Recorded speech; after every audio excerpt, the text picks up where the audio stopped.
Kabanata 1073. Paanong hahayaan ni Alex na may ibang pumalit sa kanya sa ganitong bagay? Hindi ba yun magiging isang cuckold? Tinanong niya sino ang gustong matulog sa iyo. Ang CEO ng Trinity International. Ang kanyang apelyido ay Maldini. Isa siyang matabang lalaki na malaki ang ulo. Sinabi niya na kung hindi ako makitulog sa kanya, sisiguraduhin niya na ang aming Dorothy Alex Constructions ay sarado. Tingnan mo, mahina lang akong babae at ang asawa ko ay nakikipag-date lang sa ibang babae. Ang magagawa ko lang ay aylay ang aking katawan para pangalagaan ang kumpanya. Nasa Michigan ako. Wala din akong oras makipag-date. Oh. Kaya ba kinagat ng aso ang labi mo? Ubo. Aalis na si Daya. Dadaan siya sa pagsubok ng impyerno ng pamilya na may maliit na pagkakataong mabuhay. Ginawa niya ito para sa akin. Nag-freeze ang ekspresyon ni Dorothy. She pouted her lips as she said, sa huli, ikaw talaga ang pinakamasama sa lahat. Alam mong may problema ka pero ginagalit mo pa rin siya. Kung patay na siya. Magiging kasalanan mo ito. Pagkatapos nun nag-shower na si Alex. Nagmamadali siyang lumapit. Sa katunayan, nasa kanya pa rin ang amoy ni Daya. Hindi katakataka na magagalit si Dorothy. Sa pag-iisip tungkol dito mula sa ibang anggulo, si Dorothy ay may amoy ng ibang lalaki sa kanya. Paano ito okay? Habang naliligo siya, tumawag si Dorothy sa Trinity International. Ginoo. Maldini, anong nangyayari? Pinirmahan mo ang kontrata, paano mo ito kanselahin ayon sa gusto mo? You are a powerful figure, yet you do things too spontaneously, sabi ni Dorothy sa may buwang na tono. Sa kabilang dulo, ito ay ang CEO ng Trinity International na may mataba na ulo, malaking tenga at katawan na kasing taba ng baboy, si Benedict Maldini. Pakiramdam ni Benedict ay nanginginig ang buong katawan niya nang marinig niya ang maisla na boses ni Dorothy. Sa sandaling ito, nakayakap siya sa kanyang sekretarya at nagsasaya sa kanyang opisina. Agad naman siyang na-excite kaya natawa siya at sinabing, Ms. Alex, sanay na ako sa pagiging spontaneous na tao. Gumagawa ako ng negosyo batay sa affinity sa isang sulyap. Kung may magpapasaya sa aking mga mata, hindi ako sisimangot kahit kaunti kahit na ito ay isang $5 bilyong na negosyo, lalo pa ang $50 milyong na negosyo. Ms. Alex, ang kontratang ito ay nakadepende sa iyong sinseridad. Umisi si Dorothy. Ang kanyang mga mata ay kasing talas ng mga punyal ngunit ang kanyang boses ay nanatiling matamis habang sinasabi, ayon kay Ginoong Maldini, ano ang dapat kong gawin kung gayon? Pwede mo lang sabihin ng diretso. Malaki. Dahil nagtanong si Ms. Alex, hindi ko ito itatago sa iyo. Gusto kita. Sa alas 8 ngayong gabi pumunta sa Riverside no. 7 Villa. Kung pupunta ka, hindi lang ibibigay ko sa iyo ang kontrata, magdadagdag din ako ng $1 bilyong na kontrata ng mga materyales sa gusali. Sigurado. It's settled then, I'll meet you at 8 o'clock tonight. Magkita tayo doon. Habang nagsasalita si Dorothy, ang malamig na liwanag sa kanyang mga mata ay parang isang 10,000 taong gulang na nagyelo na punyal. Napuno sila ng mamamatay tao na aura. Gayunpaman, dumaan lang ito sa kanyang mga mata. Matapos tingnan ang pinto ng banyo, ibinaba ni Dorothy ang telepono at tamad na humiga sa sopa na may iba't ibang poster tulad ng isang marangal na asawang nakahiga sa gilid. Hubby, tapos ka na ba? Masakit ang aking mga binti, bilasin mo at imasahe mo ito para sa akin. Samantala, si Benedict, na nasa kabilang dulo, ay labis na nasasabik. Hindi na niya gusto ang serbisyo ni Honey. Tinulak niya siya palayo. Sige, lumabas ka na at gawin mo ang iyong trabaho. Tatawagan kita kapag kailangan kita. Kung ikukumpara kay Dorothy, si Honey, na may 7 o 8 puntos para sa kanyang kagandahan, ay maaring direktang itapon. Ito ay dahil may 200 puntos si Dorothy para sa kanyang kagandahan. Namangha si Benedict kay Dorothy nang una niya itong makilala ng nagkataon. Siya ang tipo ng babaeng pinangarap niya. Matapos malaman na si Dorothy ay nagmamay-ari ng isang construction business, sinadya niyang pumirma ng kontrata doon para lang mapalapit kay Dorothy at pagkatapos ay angkinan siya para sa kanyang sarili. Nanginginig sa pananabik ang buong katawan ni Benedict nang maisipan niyang lumunin ang magandang babae na inaasam niya araw at gabi ngayong gabi. Sa ngayon, kailangan niyang i-conserve ang kanyang lakas. Hindi nagtagal, alas 8 na sa Riverside No. 7 Villa. Maingat na inayos ni Benedict ang sarili. Masipag pa siyang naghanda ng mga kandila, red wine at pills. Ang mga table tas ay mahusay na mga table tas na partikular na iniikma para sa mga lalaki. Pagkatapos ng pagkonsumo, maaari itong mapahusay ang kakayahan sa isang tiyak na aspeto. May isa pang uri ng tableta na inihanda para sa babae. Nag-aalala siya na baka nanlamig si Dorothy at ayaw nang magpatuloy. Hindi kaya masisira ang kanyang plano. Tawag. I-freak. I-click. I-subscribe kwentong nobela. Kabanata 1074. Naghanda pa siya ng hidden camera para ilagay ito sa ulo ng kama sa kanyang marangyang kwarto. Pagdating ng panahon, mas magiging perpekto para sa kanya na i-record ang eksena. Hindi lamang niya ito madalas ilabas para sa kasiyahan, ngunit maaari pa niyang gamitin ito bilang bargaining chip para banta siya sa susunod na pagkakataon ng walang anumang bayad. Alas 8, tumunog ang kanyang telepono. Mula iyon sa kanyang kampa na nagbabantay sa main entrance ng kanyang villa. Ginoo. Maldini, nandito si MS Assex.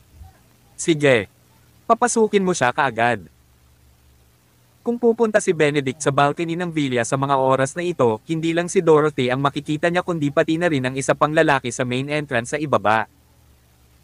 Gayunpaman, hindi siya pumunta doon. Natural, hindi niya nakita na ang lalaki ay nasasakal sa likod ng leeg ng kanyang bodyguard gamit ang isang matalim na karayom na inilagay sa harap mismo ng kanyang mata. Kung itutulak niya ito ng bahagya papasok, masisira ang eyeball niya. Hindi niya ito nakita. Kaya naman, masaya niyang inabot ang baso ng tubig at ininom muna ang tableta. Sinampal ni Alex ang bodyguard at hinayla si Dorothy, hakbang-hakbang na naglakad papasok sa villa. Sa proseso, naglaan pa rin siya ng oras upang humanga sa kapaligiran at layout ng villa. Napagtanto niya na ang villa na ito ay mas sophisticado kaysa sa Maple No. 8 Villa. Ang swimming pool lang ay doble ang laki sa kanya.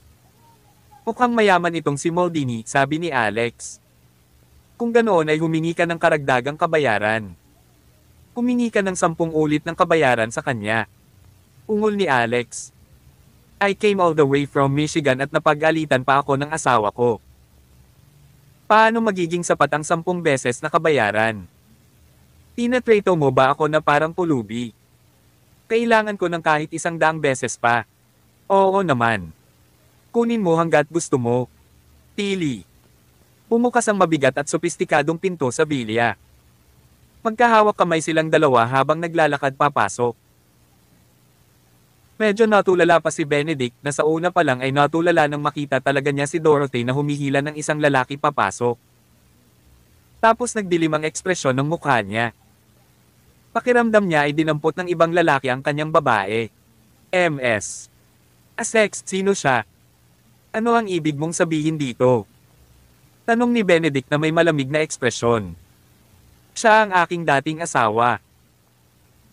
Napangiti si Dorothy habang sinabi niya, alam niya na pupunta ako sa iyong lugar para matulog sa iyo kaya sinadya niyang sumugod mula sa Michigan. Pinilit niyang pumunta rito. Wala akong choice kundi hayaan siyang lumapit at tingnan. Agad na napangiti si Benedict nang marinig siya, so it's the ex-husband.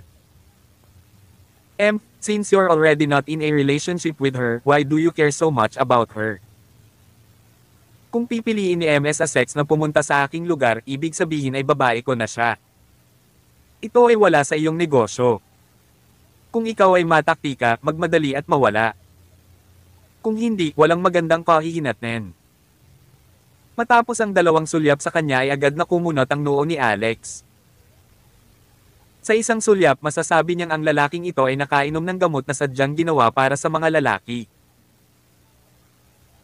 Sa sandaling ito, ang kanyang mga mata ay namumula, ang kanyang puso ay mabilis na tumitibok at ang kanyang dugo ay umaagos ng pabalik-balik. Ang romantic mo talaga. Casual na kinuha ni Alex ang isang baso ng red wine. Umiling siya habang sinasabi siguro kung gaano kabisa ang spiked wine na ito. Lumakas ang tibok ng puso ni Benedict nang marinig niya ito. Sabi niya, kalokohan. Anong spiked wine? Sino ang nag-spike nito? Sinubukan mo ito. Ikaw. Bilisan mo at umalis ka na dito. Kung hindi, kukunin ko ang aking bodyguard na baliin ang iyong mga paa bago ka paalisin dito. Sa sandaling ito, nagmamadaling pumasok ang ilang tao. Ang taong nangunguna ay si Asher Storm. Nagkataon lang na kilala ni Benedict si Asher. Nagtataka niyang sinabi, "Bro Asher, bakit ka nandito?" Hindi man lang siya pinansin ni Asher at direktang sinabi kay Alex, "I'm sorry, bro Alex. Late ako dumating." Tinatamad si Alex na linisin ang lalaking katulad ni Benedict. Kaya naman nang dumating siya, ipinaalam niya kay Asher na hayaan siyang humawak nito. Kabanata 1075. Ano? Natigilan si Benedict nang marinig ang sinabi ni Asher kay Alex. Sa loob ng kanyang puso ay parang isang mabagyong dagat na may malamig na simoy ng hangin na umiihip sa kanyang buong katawan. Tiyak may ilang kapangyarihan ang Trinity International sa California. Gayunpaman, ito ay malayo sa huli kumpara sa Thousand Miles Conglomerate.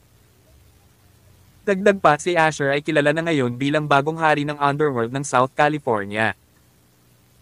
Paano niya masasaktan ang lalaking tinawag ni Asher bilang kanyang kapatid? Bro Asher, ito. Kahit, konting hindi pagkakaunawaan lang. Inimbitahan ko lang si MS Assex na uminom habang pinag-uusapan ng tungkol sa negosyo. Inalog ni Alex ang bote ng alak. Ang isang normal na tao ay hindi maglalakas loob na inumin ang iyong alak. Ang dami ng droga sa loob nito ay sapat na para malubag ang inahing baboy pagkatapos itong inumin. The asterisk man eat. Nang marinig ito, agad na binigyan ni Asher si Benedict ng isang malakas na sampal sa kanyang mukha na nagtanggal ng ilang ngipin. How dare you try to drug my ex-sister-in-law? Naghahanap ka ng kamatayan. Hawakan mo siya at bugbugin. Ang iilang tao na dinala ni Asher ay agad na inipit si Benedict sa lupa at marahas na binugbog hanggang sa mabali ang kanyang binti. Napaiyak si Benedict sa sakit habang sumisigaw, "Asher Storm, how dare you start break my legs? Sa tingin mo ba talaga natatakot ako sa'yo? Ang aking biyanan ay si Jacob Yoder. Maghintay ka. Huwag nang isipin ang pagpapatuloy ng iyong Thousand Miles Conglomerate sa California. At ikaw, huwag kang magiging bagong hari ng underworld. Bubunutin ko ang buong underworld ng California." Tumawa si Asher. Ginoo. Maldini, dapat nagbibiro ka. Kung ang iyong biyanan si Jacob Yoder ay maaaring lipulin ang underworld ng California, siya na sana ang mayor ng California. Mapipilitin pa rin ba siya ng iba tulad ngayon at hindi na siya pwedeng maging deputy mayor? Ang salita ni Benedict kanina ay para lamang sa pananakot sa mga tao. Alam din niya na ang kanyang biyanan ay hindi kayang linisin ang Thousand Miles Conglomerate at hindi mapuksa ang underworld. Kaya naman, muli na lang siyang mamalamos. Gayunpaman, sa oras na ito, nagsimulang magkabisa ang kanyang gamot. Biglang naramdaman ng mga tauhan ni Asher na parang may hindi tama habang binubugbog siya. Ang lalaking ito, si Benedict Maldini, ay umiiyak pa rin kanina. Tapos nagsimula na talaga siyang ngumiti. Ang kanyang ekspresyon ay labis na kahabag-habag. Inawakan pa niya ang kanyang sarili gamit ang kanyang mga kamay. Ano ba, bro Asher? May sakit ba ang lalaking ito? Naging pipi ba siya pagkatapos mabugbog? Matapos tingnan ay nagulat din si Asher. Mahinahong sabi ni Alex, hindi siya naging pipi pagkatapos mabugbog. Uminom lang siya ng ilang mga table tas noon at ngayon ay nagsimula ng magkabisa ang mga gamot. Tanong ni Asher, anong uri ng mga table tas ang ininom niya? Tumingin si Alex kay Asher at sinabing, mas mahina pa ang kidney niya kaysa sa iyo. The asterisk man eat. Agad na nagdilim ang ekspresyon ni Asher. Pwede bang huwag mo akong banggitin kapag pinag-uusapan mo ang ibang tao na may kakulangan sa bato? Sobrang nakakahiya, okay. Hindi ako nangangahas na maghanap ng girlfriend ngayon. Ang mga tauhan ni Asher ay napagod din sa pagpalo at nagtanong, "Bro Asher, ano ang dapat nating gawin ngayon?" Mukhang malakas ang epekto ng droga sa taong ito. Narinig ko na kung ang isa ay umiinom ng sobra sa mga tabletang iyon ngunit hindi gagawa ng ganoong uri ng bagay, mamamatay siya sa labis na dosis. Ang ekspresyon ni Alex ay naging napakasakit. Naiisip niya na kung talagang pupunta rito si Dorothy para uminom ng alak ng mag-isa, hindi maiisip ang mga kahihinatnan pagkatapos inumin ito. Ang pagpatay sa gayong tao ay isang bargain para sa kanya. Naaalala kong nakakita ako ng aso sa pasukan ng villa nang pumasok ako. "Asher, dalhin mo rito ang aso at pakainin ito ng alak." Nanlaki ang mga mata ni Asher. Agad niyang dinala ang aso. Pagkalipas ng 5 minuto, isang mahiwagang eksena ang nangyari. Hindi komportable si Dorothy na panoorin ito. She rubbed her brows and said, "Medyo masama ang pakiramdam ko. Umalis muna tayo." Tumanggo si Alex at nagbigay ng ilang salita kay Asher. Partikular niyang inutusan si Asher na bayaran ng Trinity International ng 100 beses ng kabayaran para sa paglabag sa kontrata. Nagtiwala pa rin siya sa kakayahan ni Asher sa paggawa ng mga bagay. Sa mga tuntunin ng pag-uusig, siya ay isang tao na may promising talento. Kaya naman handang magbigay ng pagkakataon si Alex na palakasin din ang kanyang lakas. "By the way, last time I heard Walt said that the lawyer lady from the Hoffer family in Michigan has pursuing you. Ano sa tingin mo? Medyo matanda ka na ngayon, maaari mo siyang isaalang-alang." Tanong ni Alex sabay tapik sa balikat ni Asher nang bigla niyang maalala ang tungkol dito. Agad na naging kakilakilabot ang ekspresyon ni Asher. Tawag. I pre. I-click. I subscribe kwentong nobela. Kabanata 1076. Ayaw magsalita ni Asher. Pagtataka ni Alex. Anong meron sa ekspresyon na ito? Hindi ka homosexual, tama? Gumalaw ang mga labi ni Asher at sa wakas ay sinabi sa isang gar-red voice, "Mayroon akong masamang bato." Piff. Hindi na nakapagpigil si Dorothy at tumawa ng malakas. Lalo nitong namula si Asher. Kinurot ni Alex ang kanyang baba at sinabing, "Problema talaga ang masamang bato." Kapag ang isa ay gustong gumamit ng kutsilyo ngunit biglang nalaman na ang kutsilyo ay hindi magandang gamitin, ito ay lubos na nakakahiya. Mabilis siyang kinurot ni Dorothy at bamulong, "Hindi ka ba nagpapahid ng asin sa sugat ng ibang tao? Masama na ang kalagayan niya at sinasabi mo pa rin iyon." Gusto talaga ni Asher na makahanap ng butas sa lupa at mag-drill dito. "Bro Alex, wala ba kayong gagawin? Bilisan mo at umalis ka na." Kung hindi sila umalis, gusto pa niyang magpakamatay. Sagot ni Alex, "Don't panic. Bilang isang matandang lalaki, paano ka magiging berde sa pagbanggit ng sakit sa bato? Paano ito? Wala akong paraan upang gamutin ang iyong inborn kidney deficiency ngayon. Pero, may paraan para matulungan kang malutas ang pangangailangan mong magkaroon ng kasintahan." Nanlaki ang mga mata ni Dorothy at parang nagsabing, "Don't tell me you are doing it for him, right?" Sabi ni Alex, "Magre-reseta ako ng Race 8 para sa iyo. Maaari kang maghanda ng maaga. Sa tuwing nararamdaman mong gusto mong gamitin ito, inumin ang Race 8 ng maaga. Pagkatapos inumin ang gamot, maaari nitong mapanatili ang epekto sa loob ng 1 araw. Titiyakin nito na ikaw ay fit at malusog, ngunit wala ring anumang nakakalaso na epekto." Agad namang nagulat si Asher at sinabing, "Bro Alex, seryoso ka ba? Bakit ako nagsisinungaling sa iyo? Bilisan mo, kumuha ka ng panulat at papel." Pagkatapos ng 5 minuto, nagsulat si Alex ng Race 8 at inilapag ang panulat. "Kunin mo ito, ngunit tandaan, pagkatapos inumin ang gamot na ito, hindi ka magkakaroon ng alkohol sa loob ng 24 na oras. Salamat, Bro Alex." Si Richard *. Sa isang club ng kababaihan, maraming kababaihan ang gumagawa ng full body spa. Lahat sila ay bata pa at maputi ang balat. Nagkukwentuhan sila habang ginagawa nila iyon. Sa sandaling iyon, tumili ang isa sa kanila, "Oh Diyos ko, sino ang taong ito? Siya at ang isang aso ay talagang. Iwaw, ito ay talagang naiinis sa akin. Paano magkakaroon ng ganitong kasuklam-suklam na tao sa mundong ito? Tingnan ko, tingnan ko. Saan mo nakita ito? Sa trailer. Nag-browse din ako. Kain ako. Isabel, bilisan mo, tingnan mo. Asawa mo yan. Ano ang nangyayari? Gaano na ba katagal simula nang ginawa ninyo ito ng iyong asawa? Bakit ba siya nagmamadali ng ganito at hindi man lang niya pakakawalan ang B***? Ano?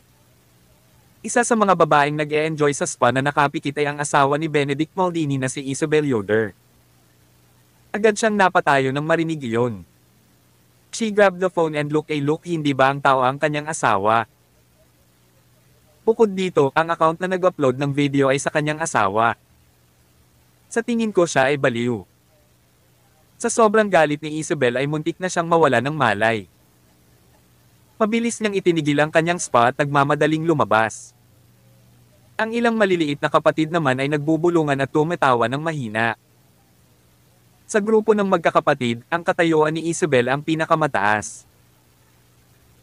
Hindi lamang siya nagkaroon ng ama na isang lokal na opisyal na namamahala sa komersyo at industriya sa California, ngunit mayroon din siyang asawa na may net worth na 10-10 bilyong dolyar.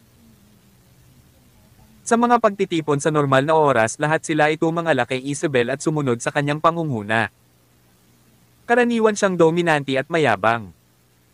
Kung sinabi niya ang isa, ang iba ay hindi nang ahas na sabihin ang dalawa. Sa pribado, hindi sikat si Isabel sa magkapatid. Pagbalik ni Isabel sa bilya, matagal nang umalis si Asher at ang iba pa, ngunit nalaman niyang nasa loob talaga ang kanyang ama na si Jacob Yoder. Pagkapasok niya sa bilya, marahas niyang binasag ang mukha ni Benedict gamit ang kanyang mamahaling bag. Maldini, sinapian ka ba ng multo? Paano mo magagawa ang isang bagay na tulad nito sa isang aso? Bakit hindi ka pumunta at mamatay? Galit na galit din si Jacob. Sa ganoong iskandalo ng kanyang manugang, kinukutsa din siya sa kanyang unit. Makakaapekto pa ito sa kanyang imahe at kinabukasan. Kung hindi man lang niya mapangasiwaan ng maayos ang kanyang pamilya, paano siya magkakaroon ng anumang kakayahan na pamahalaan ang mga bagay ng mga tao sa California? Benedict Maldini, dapat bigyan mo ako ng sagot ngayon. Galit na sabi ni Jacob. Kabanata 1077. Napaupo si Benedict sa lupa, may mukha na gustong mamatay. Sa sandaling ito, ang kanyang buong katawan ay sumasakit at ang kanyang isip ay gumugulo. Ang sakit, lalo na ang kanyang ibaba, ay sobrang namamanhid na halos wala na siyang nararamdaman. Total, husky ang asong pinalaki niya sa bahay. Siyempre, kung dahil lang sa tableta na ininom niya noon, walang ganoong epekto. Ang susi ay ang isa sa mga tagasunod sa ilalim ng Asher. Sa oras na iyon, nadama niya na ang pisikal na estado ni Benedict ay hindi sapat, kaya pinakain niya ito ng mas maraming gamot. Hindi batid sa kanyang mga nakagawiyang gawain, dala talaga niya ang isang malaking bote ng imported na Spanish na gamot. Direkta niyang binigyan si Benedict ng 3 table tasks. Tapos, supercharged siya. Matapos ang epekto ng gamot, pakiramdam niya ay nalaglag ang isang layer ng balat. Napakasakit din ng putol na binti. Dad, Isabel, syempre hindi ko gagawin ang ganoong bagay sa aking sarili. Pinilit ako, na-frame ako. Si Asher Storm yun, mula sa Thousand Miles Conglomerate, pinakain niya sa akin ang gamot. Oo, nasasaktan ako. Isabel, bilisan mo, dalhin mo ako sa ospital ha. Natatakot akong magkasakit. Galit na galit si Isabel. Anong ospital ang pupuntahan? Iniisip mo pa rin na hindi ka pa napahiya. Ano ang sasabihin mo kapag nasa ospital ka? Sasabihin mo bang niloko ka ng babaeng husky? Wala kang dangal pero akin pa rin. May dignidad din ang tatay ko. Malungkot ang mukha ni Jacob. Ang kanyang galit ay mas malakas kaysa sa kanyang anak na babae. Sa pag-iisip tungkol sa ilang sandali, kapag siya ay dumalo sa isang tiyak na party ng tsaa, mayroong maraming mga kasamahan sa tabi niya. Biglang, hindi alam kung sino ang nag-swipe ng video. Sa isang sulyap, ito talaga ang kanyang manugang. Sobrang awkward ng scene that time. Ang susi ay si Johnny Summers, ang alkalde ng California, ay naroroon din noong panahong iyon. Nakita niya rin. Sinabi rin niya ng may pag-aalala, Bro Jacob, ang buhay ng mga taga-California ay syempre palaging ang una. Ngunit ang pisikal at mental na kalusugan ng mga miyembro ng pamilya ay mahalaga din. Tayo ay mga lingkod bayan ng bayan at kailangan nating magpakita ng magandang halimbawa. Ang pagkalat ng naturang bagay ay sisira sa imahe ng mga pampublikong tagapaglingkod sa isipan ng mga taga-California. Ito ay napakasama paano kung magmadali ka at bumalik upang harapin ito. Dapat mo siyang ipadala sa ospital, hindi ito maaaring maantala.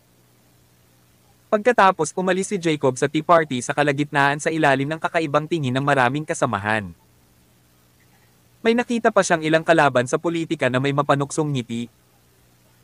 Ito ay talagang Thousand Miles conglomerate. Napaawang ang bibig ni Jacob sa galit. Bakit ka tinarget ng mga tao mula sa Thousand Miles conglomerate? Ito ay dahil pumirma kamakailan ng kontrata ang aking Trinity International. Ngunit kalaunan ay nalaman kong hindi kwalipikado ang kabilang partido kaya iminungkahi kong kanselahin ito. Hindi ko inaasahan na malalaman ng kabilang partido ang mga tao mula sa Thousand Miles conglomerate kaya't hindi siya nang ahas na sabihin na pinagnanasaan niya ang kagandahan ni Dorothy. Natatakot siyang mabugbog ng mahigpit ng mag-ama ng pamilya Yoder. Pero, sinampal agad siya ni Jacob sa mukha. B-Star? It's already this time, pero hindi mo pa rin sinasabi sa akin ang totoo. Sabihin mo, ano ba talaga ang nangyayari? Sabi ni Isabel, Tay, bakit mo siya sinaktan? Hindi ba niya sinabi na?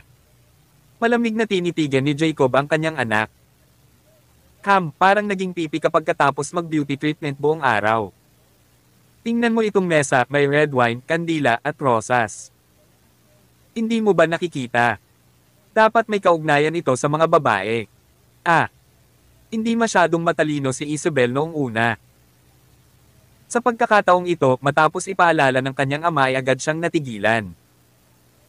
Pagkaraan ng isang segundo, tuluyan ng nag-alab ang kanyang galit. Sinipa at sinuntok niya si Benedict ng naghisteryoso. Sinabi ni Jacob, hindi ka maaring mangagaw ng isang babae mula sa Thousand Miles Asher, tama ba? Hindi, talagang hindi. Ayaw mong pag-usapan. Sige.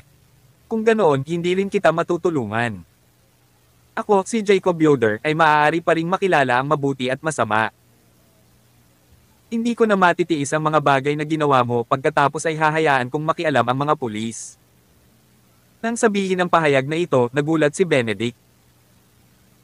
Hindi maihihiwalay sa tulong ng kanyang biyenan na ang kanyang Trinity International ay maaaring umunlad ng napakabilis at maaari siyang kumita ng $10 bilyong sa murang edad. Kasabay nito ay nalalayan din siya ng kanyang biyenan upang samantalahin ang pamilihan sa pamamagitan ng puwersa at panlilinlang. Kung makikialam ang mga pulis sa investigasyon, kailangan man lang siyang makulong ng ilang dekada. Kaya't wala siyang pagpipilian kundi ipaliwanag ang lahat ng detalyado dahil sa desperasyon. Pagkatapos binanggit din ni Benedict na binayaran niya ang Dorothy Alex Constructions ng 100 beses ng kabayaran para sa paglabag sa kontrata. Isang kabuoang $500 milyong ang natamba ni Asher. Ano? Nakipag-flirt ka sa ibang babae sa likod ko at natamba ka ng $500 milyong. Sigaw ni Isabel. Inampas ni Jacob ang kamay niya sa mesa at nakakahiya. Sa ilalim ng maaliwalas na kalangitan at maliwanag na araw, isang maliit na kumpanya tulad ng Dorothy Alex Constructions ang nang-ahas na kumuha ng napakaraming pera. Hahayaan ko siyang iluwa ng 10 o 100 beses ang dami. Tawag. I-Pre. I-Click. I-Subscribe kwentong nobela. Kabanata 1078. Sa pedestrian street sa tabi ng Willow Lake sa California, hinawakan ni Alex ang kamay ni Dorothy at dahan-daang naglakad sa karamihan. Nakita ni Dorothy na masama ang loob ni Alex kaya nagtanong siya, ano ang nangyayari sa iyo? With such a troubled face, mismo na ba ang superstar mong asawa? Ako, ang kawawang babae na ang asawa ay ninakaw, ay hindi man lang nakahinga. Umiling si Alex. Hindi dahil dito, naalala ko ang aking ama. Ang iyong ama. May nalaman ka bang impormasyon kamakailan? Naaalala mo pa ba na noong araw na ikinasal tayo, na aksidente ang mga magulang ko at pagkatapos, si John Rockefeller ay tumalon para akusahan ang aking ama ng katiwalian at panunuhol, pakikipagsabuatan sa mga Hapones, pakikipagtulungan sa kaaway at pagtataksil. Sa oras na iyon, ang taong dumating upang umupo sa hindi makatarungang kaso at ipako ang aking ama sa haligi ng kahihiyan ay si Jacob Yoder. Nagulat si Dorothy. Naalala ko ang opisyal na iyon. Sa katunayan, ang kanyang apelyido ay Yoder. Napangiti si Alex sa sarili. Pero, alam mo ba? Nalaman ko kamakailan ang ilang karagdagang impormasyon. Ang aking ama ay dating punong tagapagturo ng isang partikular na unit ng espesyal na operasyon sa Amerika na tinatawag na Hidden Dragon. Malapit nang lumuwa ang mga mata ni Dorothy. Sigurado ka bang totoo ang nalaman mo? Tumanggo si Alex. Totoo, nakahanap din ako ng kapitan ng Hidden Dragon na nakilala ko noon. Inamin niya mismo. Iyon ay nangangahulugan na ang aming ama ay hindi kailanman makikipagtulungan sa kaaway at ibenta ang bansa. Pero ginawa lang iyon ni Jacob Yoder. Wala akong pakialam kung sino ang nag-uutos sa kanya sa huli, kailangan kong linisin ang pangalan ng tatay ko. Malalim ang titig ni Alex habang nakatingin sa mga taong nasa harapan niya. Napakaraming pera ang pinalabas namin sa kanyang manugang at nag-post pa kami ng ganoong klaseng video sa internet. Siguradong galit na galit si Jacob Yoder at sasabak sa Dorothy Alex Constructions. Sinabi ni Dorothy, hihintayin ko siyang gawin ito. Tumanggo si Alex. Habang naglalakad ang dalawa, bigla silang may nabunggo. Dorothy, Rockefeller. Mr. Rockefeller. Kayo, hindi pa ba kayo naging?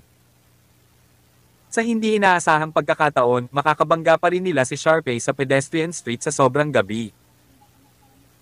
Natigilan si Sharpay na makitang magkahawak kamay ang dalawa na magkadikit ang mga daliri parang mag-asawa. Hindi ba hiwalay na sila? Hindi kaya nagkabalikan na sila? Sharpay, ikaw pala. Namimili ka ba kasama ng mga kaibigan mo? Walang pakialam na sabi ni Alex. Mula nang ang kanyang cultivation ay umabot sa divine transcendence, ngayon ay lubos na niyang inaasahan na ang grupo ng mga tao na nagkukubli sa dilim ay tumalon, nang sa gayon ay mailigtas siya nito mula sa pagkatalo ng kanyang utak upang suriin kung saan-saan. Gayunpaman, mula nang maghiwalay si Dorothy, wala ni isang mamamatay na dumating. Kahit na ang mga ninja ni Gokudo Sashiki ay hindi nagabala na pumatay sa kanya. Ito ay talagang kakaiba. Kaya naman, unti-unting nabawasan ang kanyang pagbabantay at hindi na masyadong malihim ang relasyon nila ni Dorothy. Sa halip, ang pinakamalaking dahilan para hindi mag-asawang muli ay dahil sa lokong iyon, si Claire Essex. Dahan-dahang bumalik sa normal si Sharpay pagkatapos ng pagkabigla. Tumanggo siya at sinabing, oo. Sabi ni Alex, kung ganoon, maglaan kayo ng oras para mamili. Pala, ngayong gabi magpanggap ka na lang na hindi mo kami nakita, hindi ba? Tumanggo ulit si Sharpay. Sa huli, nag-aatubili siyang nagtanong, so, naghahanda na ba kayong magpakasal muli? Sabi ni Dorothy, hindi, ordinaryong magkaibigan lang kami. Nagpout si Sharpay, hindi ako naniniwala sa iyo.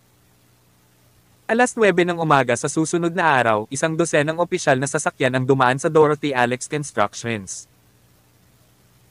Sila ay mga tao mula sa Departamento ng Industriya at Komersyo, Brigada ng Bumbero, Departamento ng Kalusugan, Departamento ng Pagbubuwis, at iba pa. Sumugod ang grupo ng mga tao sa gate ng kumpanya, tinakot ang mga receptionist sa loob hanggang sa nanginginig ang mga paa nila sa takot. At nakakagulat na babae ang pinuno siya, si Isabel Yoder. Nagkaroon siya ng matinding kislap sa kanyang mga mata. "Seal this place for me. Nasaan si Dorothy Essex? Sabihin mo sa kanya na umalis na siya."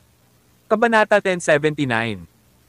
Isang malaking kaguluhan ang ginawa sa Dorothy Alex Constructions. Sa oras na ito, nangyari na sina Anderson Essex at Emma Essex na kabilang sa Essex Constructions, ay dumadalo sa isang partikular na pulong sa trabaho dito sa Dorothy Alex Constructions. Ito ay dahil simula ng kontrolin ni Dorothy ang Essex Constructions at pagsamahin ang dalawang kumpanya, si Dorothy Alex Constructions ang naging pinuno. Ang lahat ng mga direktor o ang senior management ay kailangang pumunta dito para sa mga pagpupulong. Dumating si Isabel kasama ang lahat ng uri ng tao mula sa mga pangunahing departamento sa California. Agad din nilang ginulat ang mga dumalo na nasa meeting. Tumakbo sila palabas upang suriin ang sitwasyon at pamunuan ang pangkalahatang sitwasyon. Dahil dito, napastram silang lahat matapos tumakbo palabas para tingnan. Anak, sa lineup na ito, natatakot ako na ang Dorothy Alex Constructions ay matatalo ng malaki. Gulat na gulat nanlaki ang mata ni Emma, ngunit lihim siyang natuwa. Hindi siya nasisiyahan kay Dorothy. Sa likod niya, sinumpa pa niya ito, umaasang masagasaan siya ng sasakyan paglabas niya, nagkasakit ng malubha nang hindi siya makababa at namatay sa isang iglap. Ngayon nang makita niyang daranas ng matinding kasawian si Dorothy, halos tumawa siya ng malakas. Sa pagkakataong ito, bumulong si Anderson, kilala ko ang babaeng ito. Siya ay tila nag-iisang anak na babae ng Deputy Mayor, si Jacob Yoder. Kakaiba, bakit sila ni Dorothy nag-cross ang landas? Bukod dito, dinala rin niya ang napakaraming tao para ayusin ang negosyo. Sabi ni Emma, dapat itong mayabang na bitik na ito, Dorothy Essex. Matapos ang puwersahang agawin sa aming mga kamay ang Essex conglomerate, malamang nakalimutan na niya ang kanyang apelyido. Tingnan mo na lang ang usual appearance niya, akala niya reyna na siya. Hindi niya ito iniisip. Essex conglomerate man ito o Dorothy Alex Constructions, paano kaya sila magiging kanya kung hindi dahil sa niloko tayo ng B***star na si Alex Rockefeller noong una? Magaling siya. Iniwalayan niya si Alex matapos makuha ang Essex conglomerate na para bang natatakot siya na nakawin ni Alex ang kanyang kapalaran. Ang ganyang babae ay nakatadhana na hindi magtatapos ng maayos. Tumawa si Anderson. Hayaan mo siya. Ang kanyang diborsyo kay Alex Rockefeller ay mabuti para sa amin. Ang psychopath na yon, si Alex Rockefeller, ay masyadong nakakatakot kapag pumapatol sa mga tao. Hindi sapat si Dorothy para katakutin. Ang iyong panganay na tiyuhin ay palihim ng nagbabalak na maibalik ang kapangyarihan ng Essex conglomerate. Ngayon na siya ay tumetalo ng ganito, ito ay isang magandang bagay. Manunood na lang kami ng palabas. Cam. Sa panahong nagbubulungan ang dalawang tao, ang mga opisyal mula sa iba't ibang functional department ay patuloy na naglalabas ng mga multa. Nabigo ang kalinisan. Mula ngayon, isara ang negosyo at magsagawa ng pagwawasto sa loob ng isang buwan. Nabigo ang paglaban sa sunog.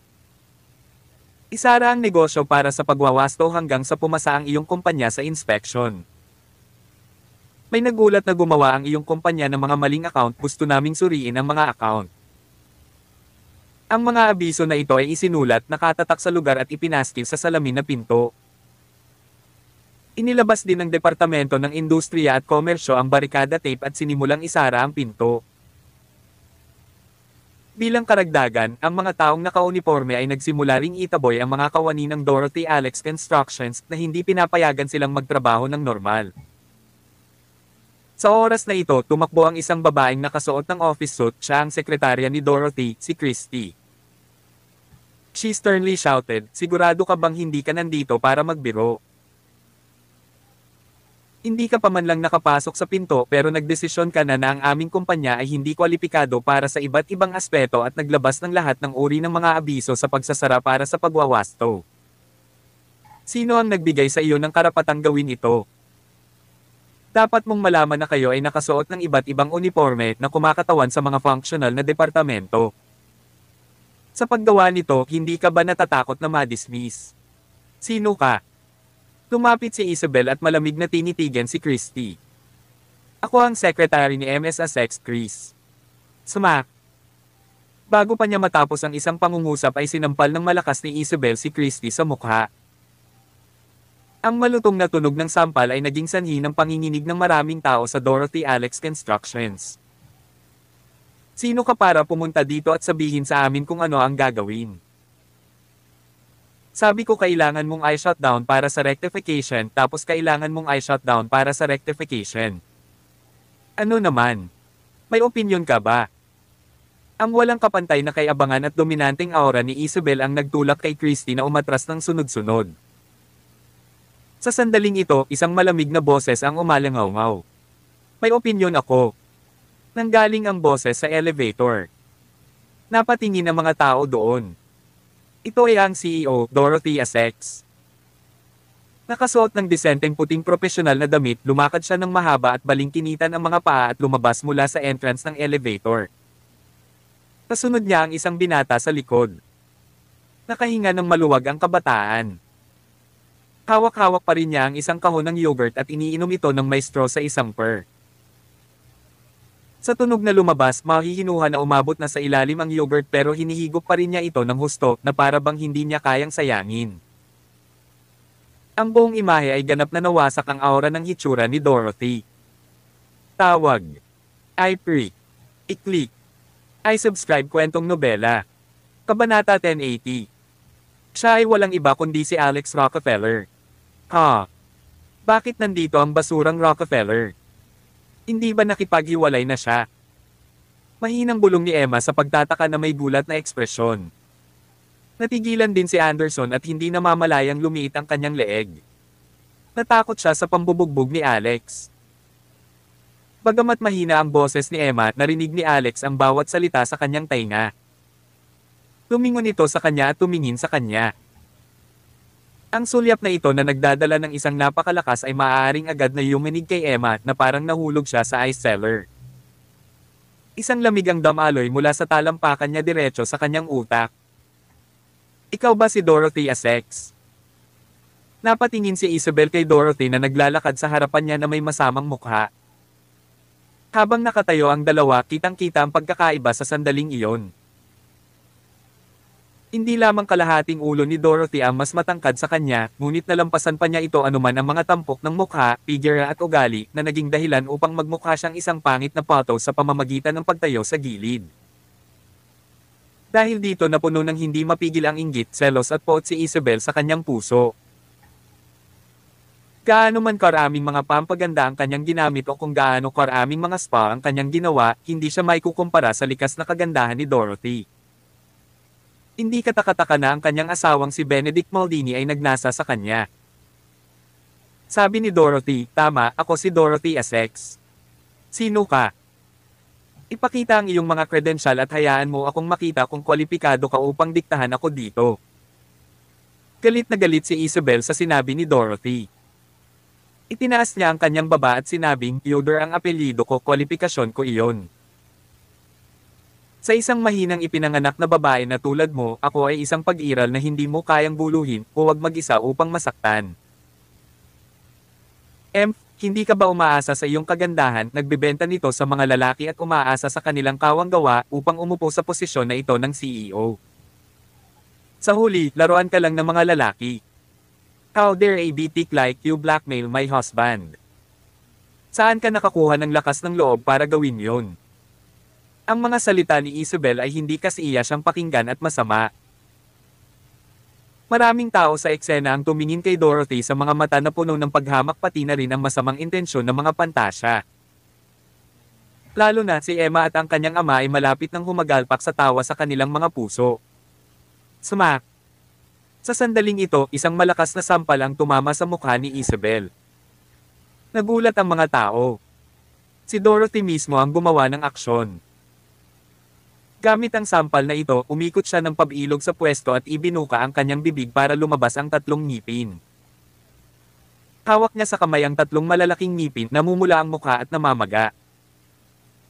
Palihim siyang sumigaw, ikaw naman liligaw ng bitik, how dare you hit me? Itinaas ni Dorothy ang kanyang kamay at muling hamampas. Smack! Smack! Smack! Smack! Ito ay isa pang apat na sampal sa noo at backhand. Hindi ka tinuruan ng mga magulang mo kung paano kumilos, tuturuan kita. Sa pagkakataong ito, nabali ang ilong ni Isabel. Damaloy ang dugo mula sa ilong niya. Siya ay tumingin walang katulad na kahabag-habag. Natigilan siya sa mga suntok. Si Emma ay sumugod sa oras na ito at sumigaw, Dorothy Essex, nababaliw ka ba? Siya ay anak ni Jacob Yoder. How dare you even hit her? Hindi ka ba natatakot na i-drag pababa ang kumpanya? Huwag mong dalhin sa kumpanya ang gulo na dulot mo sa pakikipag-ugnay sa mga lalaki sa labas, okay? Paano ka magiging qualified na maging CEO ng kumpanya kung ganito ka? Smack! Nang bumagsak ang kanyang boses, isang malakas na sampal mula kay Dorothy ang dumapo sa mukha ni Emma na nagpalipad sa kanyang buong katawan. Emma Essex, ang pagpapatira sa iyo sa kumpanya ay ang kabaitan ko sa iyo. Mas mabuting wala kang anumang hindi pagkakaunawaan.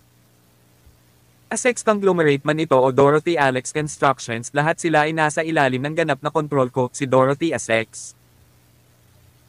Kahit na isara ko ang kumpanya at sunugin ito ng apoy, hindi mo ito turn para magbigay ng mga komento at opinyon. Kabanata 1081. Kumiga si Emma Essex sa lupa. Masakit ang kanyang mukha at siya ay natakot na walang kaalam-alam. Nakaramdam siya ng kakaiba kay Dorothy na may walang katulad na kapangyarihan. Paanong siya pa rin ang Dorothy Essex na nanginginig sa harap ng pamilya at hindi man lang nang ahas na makipag-usap pabalik kay Madam Joanne noon. Siya ay ganap na nagbago sa isa pang matinding antas. Sa kanyang katawan, kitang-kita niya ang anino ni Alex. Tumakbo si Anderson para alalayan ang kanyang anak at tinulungan itong bumangon. Bumuka ang bibig niya habang sinusubukang sabihin. Gayunpaman nang magtama ang kanyang mga mata sa malamig na tingin ni Dorothy, siya ay natigilan at hindi nang ahas na magsalita. Dali-dali niyang dinala ang kanyang anak na babae para lisanin ang inabandonang lugar na ito. Medyo hindi rin komportable si Alex. Hindi pa niya nakitang ganito si Dorothy. Gayunpaman, ito ay isang magandang bagay para sa kanya na siya ay naging mas malakas, exuding isang reyna tulad ng alindog. Sabay bangon ni Isabel Yoder.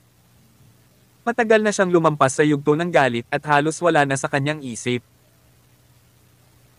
Isang napakabangis na tingin ang nasa kanyang mukha at ang titig na itinoon niya kay Dorothy ay parang isang makamandag na ahas na nagtatago sa isang kuweba, naghihintay ng pagkakataong hampasin. Essex, siguradong pagsisisihan mo ito. Pagkatapos lumingon siya para tingnan ang grupo ng mga tao na dinala niya at galit na sumigaw, lahat ba kayo ay para sa mga layunin ng pagpapakita? Hindi mo ba nakita ang bitik na ito na hinahampas ako? Ano ang layunin ng pagpapalaki ng mga lapdog na tulad mo? Ilipat ang iyong asterisk sa at kunin ang B** stick na ito. How dare she hit me? Sisiguraduhin kong mamamatay siya sa katandaan sa bilangguan at wala ring kapayapaan para sa kanya sa lugar na iyon. Ang ilang mga tao mula sa mga functional na departamento ay natural na hindi nasisiyahan nang marinig nila ito. Gayunpaman, dahil ang kanyang ama ay si Jacob Yoder, maaari lamang nilang tiisin at tiisin ang kanyang pag-uugali. Siyempre, maraming tao na gustong ibutlak ang pamilya Yoder sabik na lumukso upang ibagsak si Dorothy. Sabay na tayo at hulihin ang marahas na babaeng ito sa istasyon ng pulis. Swoosh! Hindi bababa sa 100 tao na nakauniforme ang nakapalibot kay Dorothy. Si Alex na kanina pa nanunood ng palabas sa gilid ay tumayo at mahinang nagsabi, "The matter today here has nothing to do with you guys. Inahanap lang namin ang anak na babae at ang ama ng pamilya Yoder. Bibigyan kita ng 1 minuto upang bumalik sa kung saan ka man nanggaling. Kung hindi, kayo ang malas." Tumaas ang ilong ni Isabel at bumulong, "Sucker, sino ka? Pinayagan ba kitang magsalita? Ang dami mong kalokohan." Lumuhod at sampelan ang sarili. Sa sandaling sinabi iyon ni Alex ay bahagyang nag-iba-iba ang kanyang mental power. Para sa isang ordinaryong babae tulad ni Isabel, paano niya magagawang labanan ang mental powers ni Alex na umabot na sa divine transcendence ngayon? Nang bumagsak ang kanyang boses, lumuhod siya sa lupa ng may kaluskos, itinaas ang kanyang mga kamay at sinampal ang sarili ng walang pag-aalinlangan. Smack! Smack! Smack! Smack! Sa isang kisap mata, sinampal niya ang sarili ng 10 beses bago siya tumigil. Natigilan ang lahat ng nanunood. Hindi nila ito maintindihan kahit anong mangyari. Bakit ang mayabang na babae na nagbanta ng pagsisisihan ni Dorothy ang kanyang ginawa kanina ay masunuring lumuhod sa sahig at sasampalin ang sarili ng kalokohan sa isang salita lang ni Alex? Isang pinuno mula sa Departamento ng Industriya at Komersyo ang sumigaw, anong ginawa mo kay Miss Yoder? Ang tao ay direktang nasasakupan ni Jacob. Ang relasyon nila ni Jacob ang nagpahintulot sa kanya na maupo sa kanyang kasalukuyang posisyon. Kadalasan, sabik siyang maging lapdog niya. Ngayon kapag naranasan ni Isabel ang ganoong sitwasyon, tiyak na kailangan niyang tumayo para sa kanya at ipagtanggol siya. Mabilis siyang lumapit para tulungang makatayo si Isabel. Noong sinasampal ni Isabel ang sarili kanina ay talagang gising at malinaw ang kanyang isip. Gayunpaman, iyon ang pinaka nakakatakot na bahagi. Halatang ayaw niyang lumuhod. Halatang alam niyang hindi niya dapat sampelan ang sarili niya. Gayunpaman, ginawa niya ito nang naaayon ng walang kontrol sa kanyang katawan na parang sinapian siya ng multo. Ang pakiramdam na ito ay nagdulot ng panginginig sa kanyang bulugod. May 10 segundo pa. Sabi ni Alex na walang pakialam sa mukha. 9. Polo. 7. Ang nasa katanghaliang gulang na lalaki na humahawak kay Isabel ay mula rin sa Departamento ng Industriya at Komersyo. Karaniwan siyang nakaupo sa isang mataas na posisyon kung saan ang kanyang mga salita ay may napakalaking bigat. Paano niya naranasan ang ganitong malupit na pagtrato gaya ng kay Alex? Agad siyang umungol sa galit, lahat kayo, go. Ibagsak mo ang mayabang na masasamang ito. Nagkatinginan ang mag-asawang 12 ng tao bago sumugod. Tawag. I-pre. I-click. I-subscribe kwentong nobela. Kabanata 1082. Malamig na single ni Alex. Binigyan kita ng pagkakataon. Mabangis niyang sinuntok ang 12 ng nakaunipormeng lalaking sumusugod sa kanya. Whoosh! Isang napakalaking puwersa ang tinangay ang mga nagsucharge na lalaki. Sa sumunod na segundo, pinalipad ang 12 nakaunipormeng lalaki. Ano ang nangyayari? Nagpadala siya ng isang 12 lalaki na lumilipad sa isang suntok lamang. Baka martial expert si Bro Alex. Maraming tao sa Dorothy Alex Constructions na nakakakilala kay Alex ay natulala. Ang ganitong uri ng eksena na makikita lamang sa mga martial arts series ay talagang nangyari sa harap ng kanilang mga mata. Ang lapdog na iyon mula sa pamilyang Yoder ay nahulog ang kanyang salamin sa gulat at napatulala habang nakanganga ang kanyang bibig. Gayunpaman, siya ay naging isang asno sa balat ng isang leon. Naglakas loob kang hayagang atakehin ang mga tao mula sa opisyal na lugar ng trabaho, tapos ka na. Ang Amerika ay isang lipunan na pinamumunuan ng mga batas. Sa tingin mo ba magagawa mo ang lahat ng gusto mo dahil lang sa mayroon kang kaunting kasanayan sa martial arts? Lumakad pasulong si Alex at pinalo ng isang sipa. Ang buong lugar ay kasing tahimik ng isang sikada sa taglamig na may isang patay na katahimikan. Sa mata ng maraming tao, hinuhukay ni Alex ang sarili niyang libingan sa pamamagitan ng pagsubok sa limitasyon ng mga batas. Mali na ang magpatalo. Kapag tinawag na ang pulis, malaki ang posibilidad na mapunta siya sa bilangguan. Isa pa, binugbog niya ang isang opisyal. Paano siya pakakawalan ng taong iyon? Palihim na umiling ang ilan sa mga senior executive ng Dorothy Alex Constructions at hindi maiwasang isipin, mukhang tinutulungan ni Alex Rockefeller si Dorothy Essex, ngunit hindi niya alam na sa halip ay sinasaktan siya nito. Kapag dumating ang opisyal na pagsisiyasat, hindi maaalis ni Dorothy Essex ang koneksyon. Maya-maya, tahimik na may lumapit kay Dorothy at may panik na ekspresyon, Ms. Essex, bilisan mo at pigilan mo siya. Kung magpapatuloy ito, malalagay tayo sa matinding problema. Walang pakialam si Dorothy habang nagtanong anong uri ng malaking problema ang maaaring mangyari. Ang sabi ng tao, ang mga taong ito ay pawang mga opisyal. Kung alin man sa mga ito ang haadlang sa aming kumpanya sa pamamagitan ng maling paraan, makararanas kami ng ilang malubhang pag-urong. May kasabihan na ang mga mamamayan ay hindi dapat makipag-away sa mga opisyal dahil hindi sila mananalo laban sa kanila. Kapag dumating ang oras, ang Dorothy Alex Constructions ay maaari lamang magsara para sa tunay. Sa kanyang pagtataka, sumagot si Dorothy, it doesn't matter. Nagkataon lang na medyo napagod ako sa kumpanyang ito. Mas mabuti kung ito ay isasara pa rin. Ang tao ay biglang nagkaroon ng hitsura ng pagkakaroon ng TB. Ms. Essex, ikaw ba talaga? Si Alex naman, diretsyong sinenyasan nito si Isabel at hinawakan sa buhok nito. Ikaw ba ang anak ni Jacob Yoder? Tama iyan. Bitawan mo ako, bast asterisk road ka. Sino ka ba at ano ang gusto mo? Sino ako? Mukhang hindi sinabi sa iyo ng asawa mo ng maayos. Biglang ngumiti si Alex. Ako ang may ideya kahapon na makipaglaro ang asawa mo at ang bitik na iyon. Ha? B*Strode, ikaw pala. Dapat magpasalamat ka sa akin. Ang asawa mo mismo ang kumain ng ganyang gamot. Kung hindi dahil sa mungkahi ko, nakahiga na sana siya sa ospital, hindi makabangon ngayon. Enough, I don't have any interest in dilly-dallying by talking nonsense to you here. Hindi ka worth it sa effort at oras ko. Tawagan mo ang iyong ama at sunduin niya ang mga taong ito. Nang marinig siya ng mga tao sa paligid, hindi nila napigil ang umiyak sa kanilang mga puso.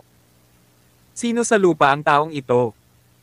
Talagang hiniling niya kay Jacob na personal na pumunta at kunin ang kanyang mga tao. Hindi ba talaga siya natatakot sa kamatayan? Fine, tingnan natin kung hanggang kailan ka magiging mayabang. Agad na tinawagan ni Isabel ang kanyang ama. Daddy, may binugbog ako pati ngipin ko natanggal na. Malapit na akong bugbugin. Tama ang asex bitik na iyon mula sa Dorothy Alex Constructions at siya. Dahil dito, bago niya matapos ang kanyang mga salita, muli siyang binigyan ng isang sampal. This time, kamay na ni Alex. Marahan niyang kinuha ang kanyang telepono at sinabing, Jacob Yoder, tama ba? Nagkataon lang na may aayusin sa iyo. Kaya, bilisan mo at kunin mo ang iyong asterisk sa dito. Malinaw na narinig ni Jacob ang tunog ng pagsampal sa kanyang anak. Exaggerated posterior molars bilang ang kanyang galit ay umabot sa tuktok nito. Agad siyang tumawag sa isang pulis. Gumagamit ng karahasan si Kapitan Selby, Dorothy Alex Constructions para labanan ang batas at sinalakay ang mga opisyal ng pagpapatupad ng batas. Binugbog din nila ang anak ko at tinidnap. Ano ang sinasabi mong dapat kong gawin? Ano? Mayroon bang ganoong bagay? Sige, magdadala ako ng isang koponan at pupunta ka agad doon. May paparating na bagyo. Kabanata 1083. Sa sandaling ito, nabigla ang lahat sa malakas na pagtibok ng kanilang puso, anuman ang mga empleyado ng kumpanya o ang opisyal na tauhan na dala ni Isabel. Hindi nila kayang intindihin ang mga nangyayari. Hindi nila maintindihan kung paanong maglalakas loob si Alex na kumilos sa isang walang prinsipyong paraan tulad nito. Para naman kay Dorothy, gusto kaya niyang tahakin ang madilim na landas kasama si Alex na hindi pinapansin ng buong Dorothy Alex Constructions at Asex Conglomerate. Gayunpaman, gaano man nila ito iniisip, ito ay isang dead end. Walang pakialam si Alex sa iniisip ng iba. Sa halip, tumingin siya kay Dorothy sa likuran niya at nakangiting sinabi, huwag kang mag-alala, walang makakahawak sa iyong Dorothy Alex Constructions. Napaawang ang labi ni Dorothy. Saan mo nakikita na nag-aalala ako? Mas mabuti kung ang kumpanya ay magsara pagkatapos ay hindi ko kailangang magtrabaho ng husto. Dahil marami kang pera, hindi mo ba kayang itaguyod ang aking pamumuhay? Nagbago ka. Paano kaya? Naging tamad ka. Ito ang tinatawag na learning to be smart. Kung hindi, kukunin mo ang iyong pera para suportahan ang ibang kababaihan. Hindi ba ibig sabihin noon ay tanga ako? Nakatayo ang dalawa ng malapit sa isa't isa habang nagbubulungan sa tenga ng isa't isa. Nang makita ang nakaka-relax na eksenang ito, mas nagalit si Isabel na para bang isa lang siyang maliit at transparent na display sa tabing daan. Gayunpaman siya ang marangal na anak ng representante na alkalde na may matayog na katayuan. Akala niya ay isa siyang taong pinapabore ng kapalaran habang si Alex at ang iba ay damo lamang sa lupa. Ang ilang mga Robles na ito ay talagang naglakas loob na huwag pansinin siya at matalo pa siya. Damn it! Kawawang mag-asawa, hintayin mo na lang ang iyong kamatayan. Wiwu! Wiwu! Tumagundong ang mga sirena ng pulis mula sa malayo. Nakikinig sa tunog ng mga sirena, hindi bababa sa 7 hanggang 8 sasakyan ng pulis ang dumating.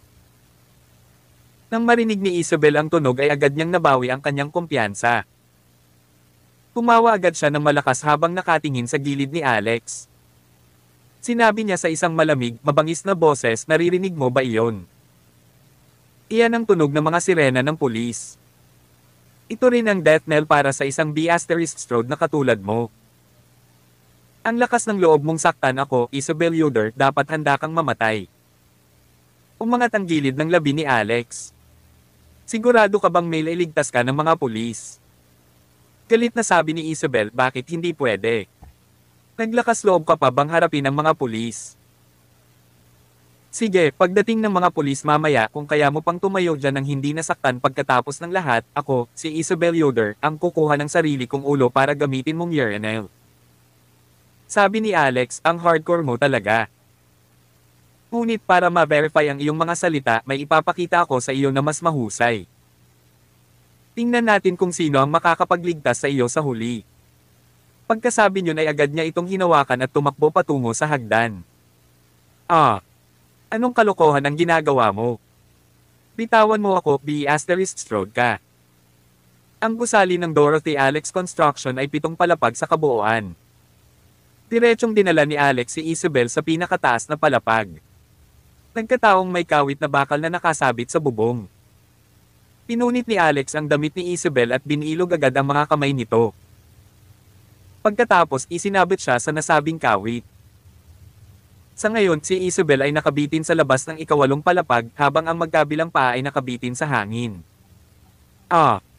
Nawala sa isip ang dalaga. Matagal na siyang nabuhay ngunit hindi pa niya naranasan ang ganoong nakakatakot na bagay. Sa kaibuturan niya, isinumpa niya ang isang bagyo, sinumpa si Alex hanggang sa kanyang susunod na henerasyon. Gayunpaman, wala sa mga sumpang iyon ang maaaring lumabas sa kanyang mga labi. Ibinaba niya ang kanyang ulo upang tingnan ang lupa sa ilalim ng kanyang mga paa. May isang hanay ng mga baras na bakal na itinayo sa ibaba lamang. Kung siya ay mahulog mula sa taas na ito, tiyak na siya ay tuhog. Ang lalaking ito ay isang ganap na baliw. Tulungan mo ako.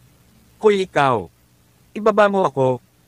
Kung mamatay ako, hahatulan ka rin ng kamatayan. Please let me go, let me go. Ako.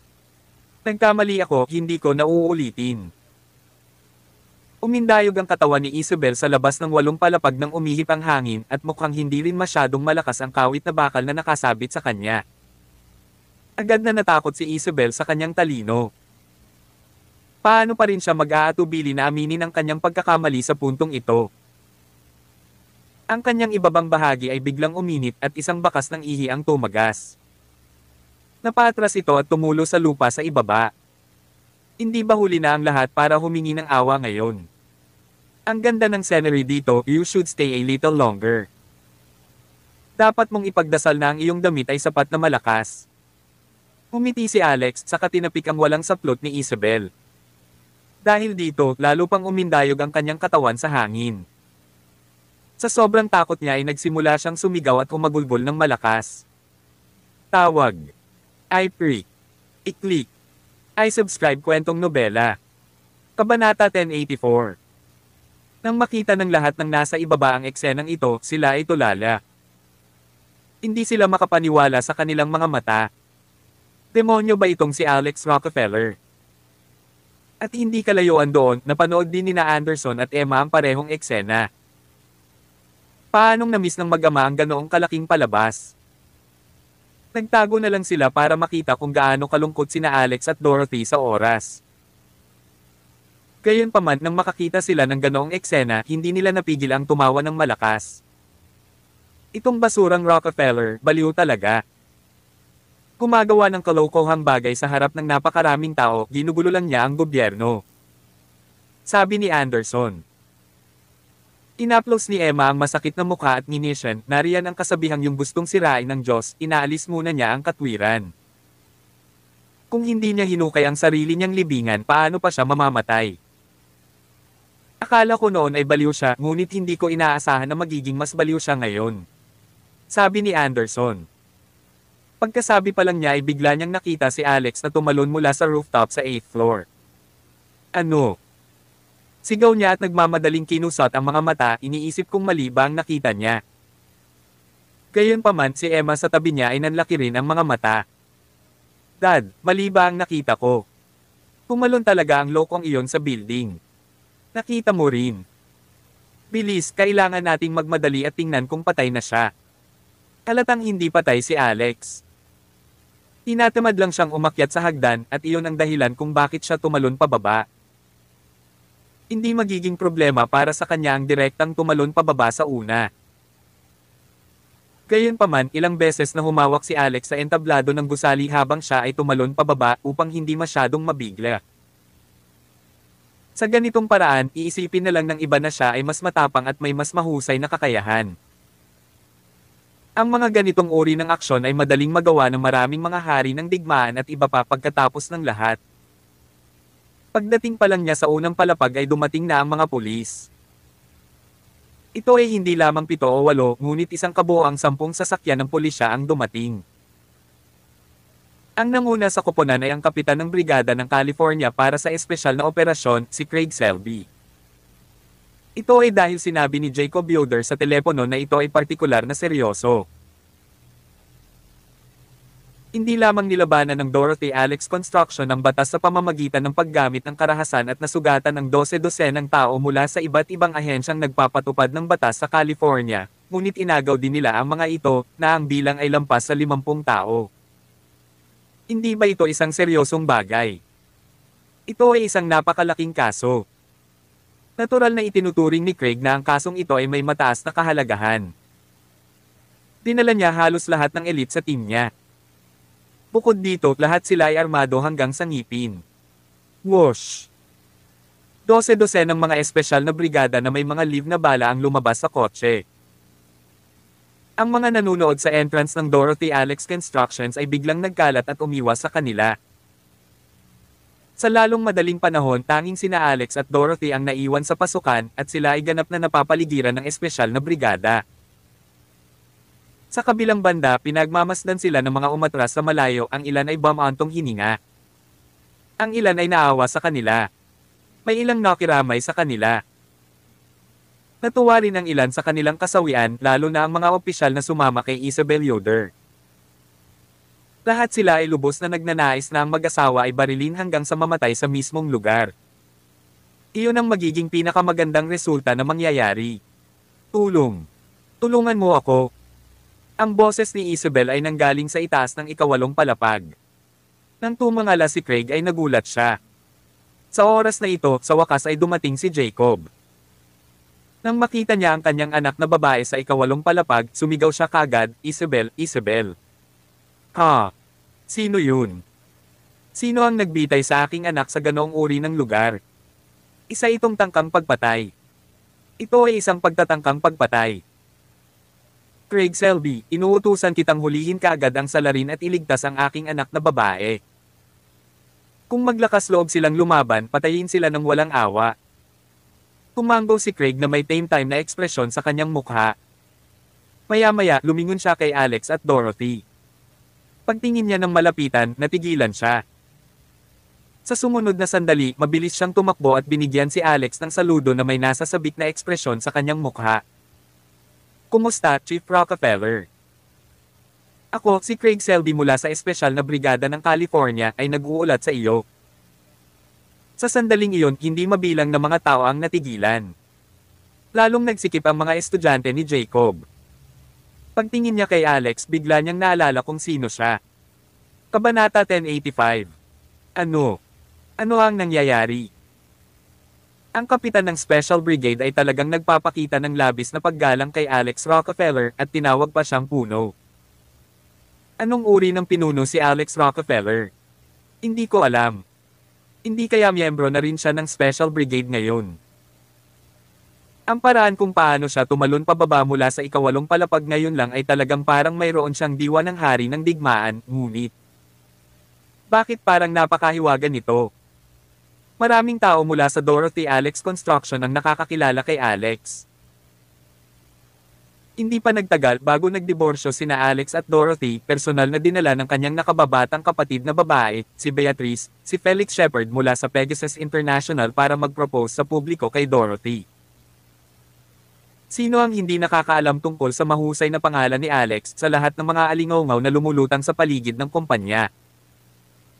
At ang pinakanagulat na tao sa kanila ay ang sekretarya ni Dorothy, si Christy.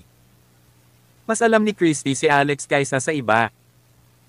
Sa pagtingin sa kanya ngayon, naramdaman na lang niya na nagbago na siya at dapat husgahan muli pagkatapos ng ilang sandali.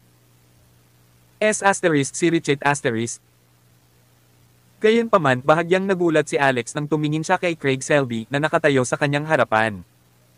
"Kilala mo ako. Sa araw na iyon sa Maple Villa," sabi ni Craig. Pagkasabi niya nito ay bigla siyang nagising. Naalala niyang may mga bagay na dapat ilihim sa publiko kaya agad siyang pumikit. Pagkatapos lumapit siya sa tenga ni Alex at bumulong ng ilang salita. Noon lamang napagtanto ni Alex na ilang araw na ang nakalipas, ang pamilya Johansson, isa sa 4 na dakilang pamilya sa California, ay nagpadala ng 500 Golden Dragon Warriors upang sumugod sa Maple Villa sa napakagandang paraan. Sa huli, napatay ni Alex ang 31 Mistec na nagrerango ng martial artist sa pamamagitan ng pag-indayog ng kanyang espada. Nang maglaon, lumitaw sina Sky Melves at Zachary Xavier mula sa Divine Constabulary. Pagkatapos 12 ng mga armadong sasakyan ang dumating din upang kunin ang Golden Dragon Warriors. Noong panahong iyon, kasama si Craig sa mga lalaking lumitaw. Matapos maunawaan ang background ni Craig, hindi na maisakatuparan ni Alex ang intensyon na pilitin na supilan ang lahat ng tao dito gamit ang kanyang napakaraming kalamangan. Gayunpaman, ang kanyang orihinal na layunin dito ay si Jacob Yoder lamang. Sa sandaling ito, hindi nakita ng nakabitin na si Isabel sa ika-8 palapag ang palitan nina Alex at Craig. Nakapikit ang mga mata niya habang nakalubog sa sarili niyang nakakakilabot na mundo. Hindi siya naglakas loob na tumingin sa ibaba. Matagal siyang naghintay ngunit wala siyang narinig na dumating para iligtas siya kaya agad siyang sumigaw, "Tay, tatay. Bilisin mo at iligtas mo ako. Ayokong mamatay. Bilisin mo at hulihin ang kawawang mag-asawang iyon. Gusto kong maupo sila sa bilangguan, gusto kong mamatay sila ng walang bakas." Nagdilim ang ekspresyon ni Jacob Yoder. Kahit na nakilala niya ang pagkakakilanlan ni Alex, hindi iyon nangangahulugan na siya ay natatakot sa lahat. Totoo na 1 taon na ang nakalilipas, itinakda niya si William Rockefeller para sa pagtataksil at pakikipagsabuatan sa kaaway, ngunit ano? Talagang nakuha niya ang kanyang mga kamay sa ebidensya, anuman ang katotohanan na ang ebidensya ay peke. Gayunpaman, ang sisihin sa bagay na ito ay hindi matrace sa kanya. Lumakad siya na may malamig na mukha at sinabi kay Craig, "Captain Selby, ano ang ibig sabihin nito?" Napakaraming tao ang nanunood sa eksena. Nakita ng lahat kung paano sinasadya ng taong ito na saktan ang napakaraming tao at inilagay pa nga ang aking anak sa isang mapanganib na sitwasyon. Bakit hindi pa kayo gumagawa ng lahat? Inihintay mo bang mahulog ang anak ko mula sa ika-8 palapag? Sino ang mananagot kung mamatay ang aking anak? Gayunpaman, tumingin si Craig kay Alex na tila naghihintay sa kanyang mga tagubilin. Ang maliit na aksyon na ito ay nagpasalubong ng mga kilay ni Jacob. Hindi pa rin niya ito naiintindihan. Ano sa mundo ang pagkakakilanlan ni Alex? Hindi kaya mas malaki pa ang kanyang pagkakakilanlan kaysa sa kanyang posisyon bilang deputy mayor? Dahil personal na nasangkot si Jacob sa bagay na iyon, kaya't matagal na niyang pinagtuunan ng pansin si Alex ng palihim. Nang maglaon ay nalaman niyang isa lamang pala itong lalaking ito. Matapos ang aksidente ng kanyang mga magulang, siya ay nasa isang kahabag-habag na kalagayan at nagawa lamang niyang mabuhay sa pamamagitan ng pag-asa sa kanyang asawa. Hindi siya nagbigay ng anumang kontribusyon at wala rin siyang pagdududa tungkol sa aksidente. Maya-maya ay hindi na siya pinansin ni Jacob. Hindi niya akalain na may ganitong kakaibang tagpo sa harapan niya ngayon. "Ibaba mo sila." Walang pakialam na sabi ni Alex habang nakatingin kay Jacob. Ginawa ni Craig ang kanyang hakbang sa susunod na sandali. Si Jacob ay isang ordinaryong tao lamang at hindi pa siya masyadong bata. Karaniwang mapapabuntong hininga na lamang siya sa pag-akyat sa hagdan. Kaya paano niya maiiwasan ang paghuli kay Craig? Sa halos 1 segundo, nasa likod niya ang magkabilang braso ni Craig at idiniin siya sa likod niya.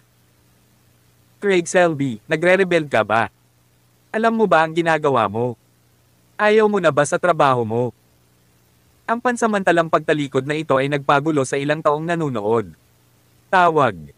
I-Prick. I-click. I-subscribe kwentong nobela. Kabanata 1086. Sa kasalukuyang eksena, tanging ang mga mata lamang ni Lady Dorothy Essex ang kalmado at hindi nababagabag. Para bang matagal na niyang inaasahan ang pagtatapos na ito. 2 hakbang pasulong si Alex Rockefeller. Jacob, nakikilala mo pa ba ako? 1 taon na ang nakalipas dumating ka sa kasal ko. Gumawa ka ng pangmatagalang impression sa akin, sabi ni Alex. Iniyuko ni Jacob Yoder ang kanyang katawan at nagkaroon siya ng convoluted expression sa kanyang mukha. Hindi niya sinagot ang tanong ni Alex. Sa halip, lumingon siya kay Craig Selby. Sino ba talaga siya? Bakit mo siya tutulungan sa kabila ng malaking panganib sa iyong trabaho? Dapat mong pag-isipang mabuti ang iyong kinabukasan, sabi ni Jacob.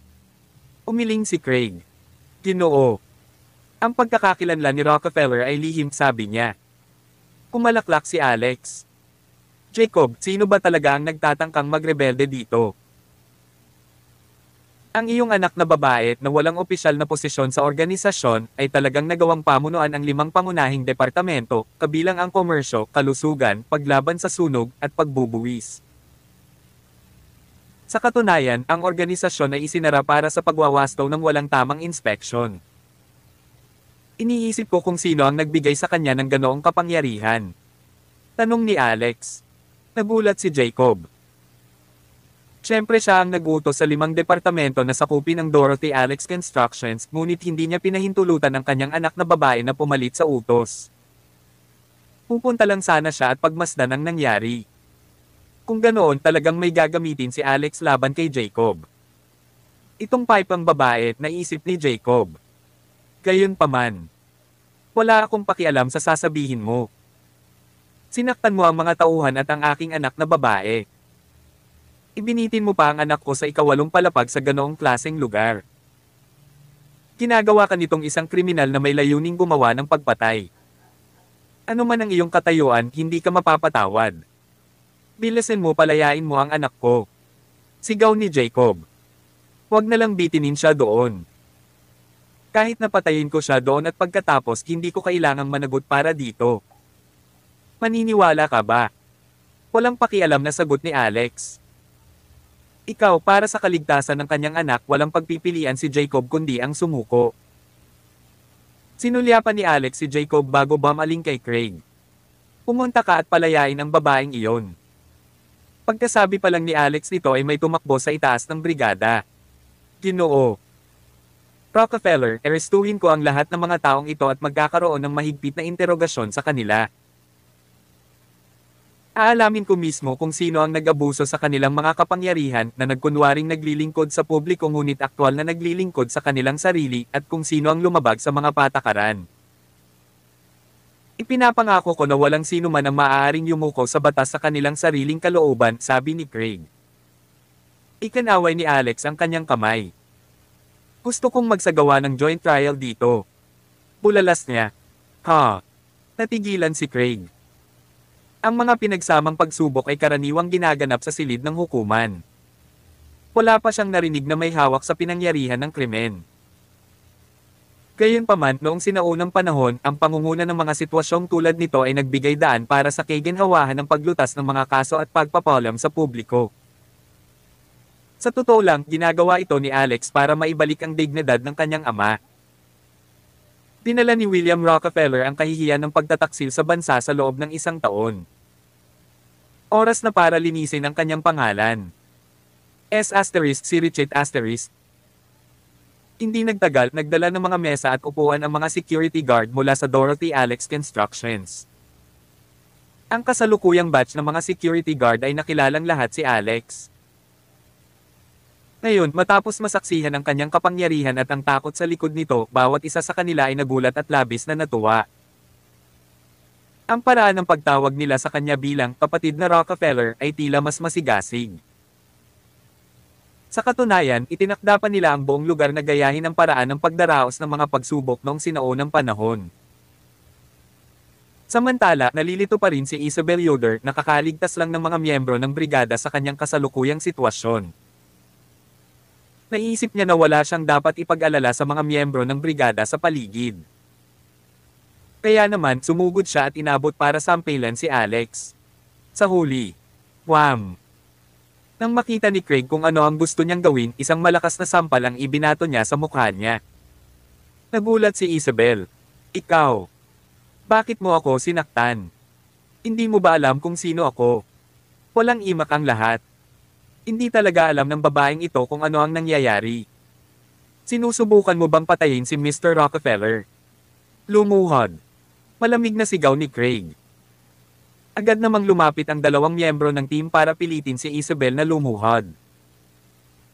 Nagpupumiglas si Isabel sa abot ng kanyang makakaya habang nagmumura ng malakas.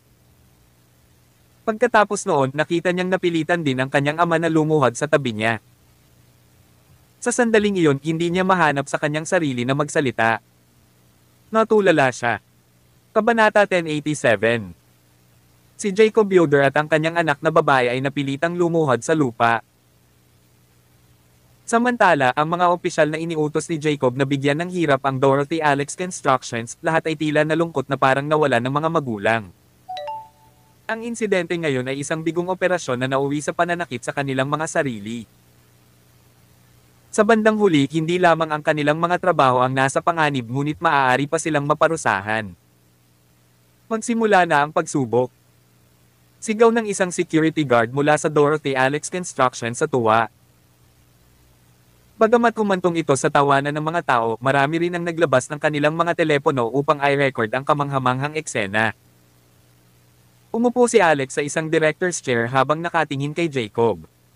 May tanong lang ako sa'yo. Sana sagutin mo ito ng totoo. Si Jacob ay may pagtatampo sa kanyang mukha at hindi siya umimik. Hindi natakot si Alex na hindi magsalita si Jacob.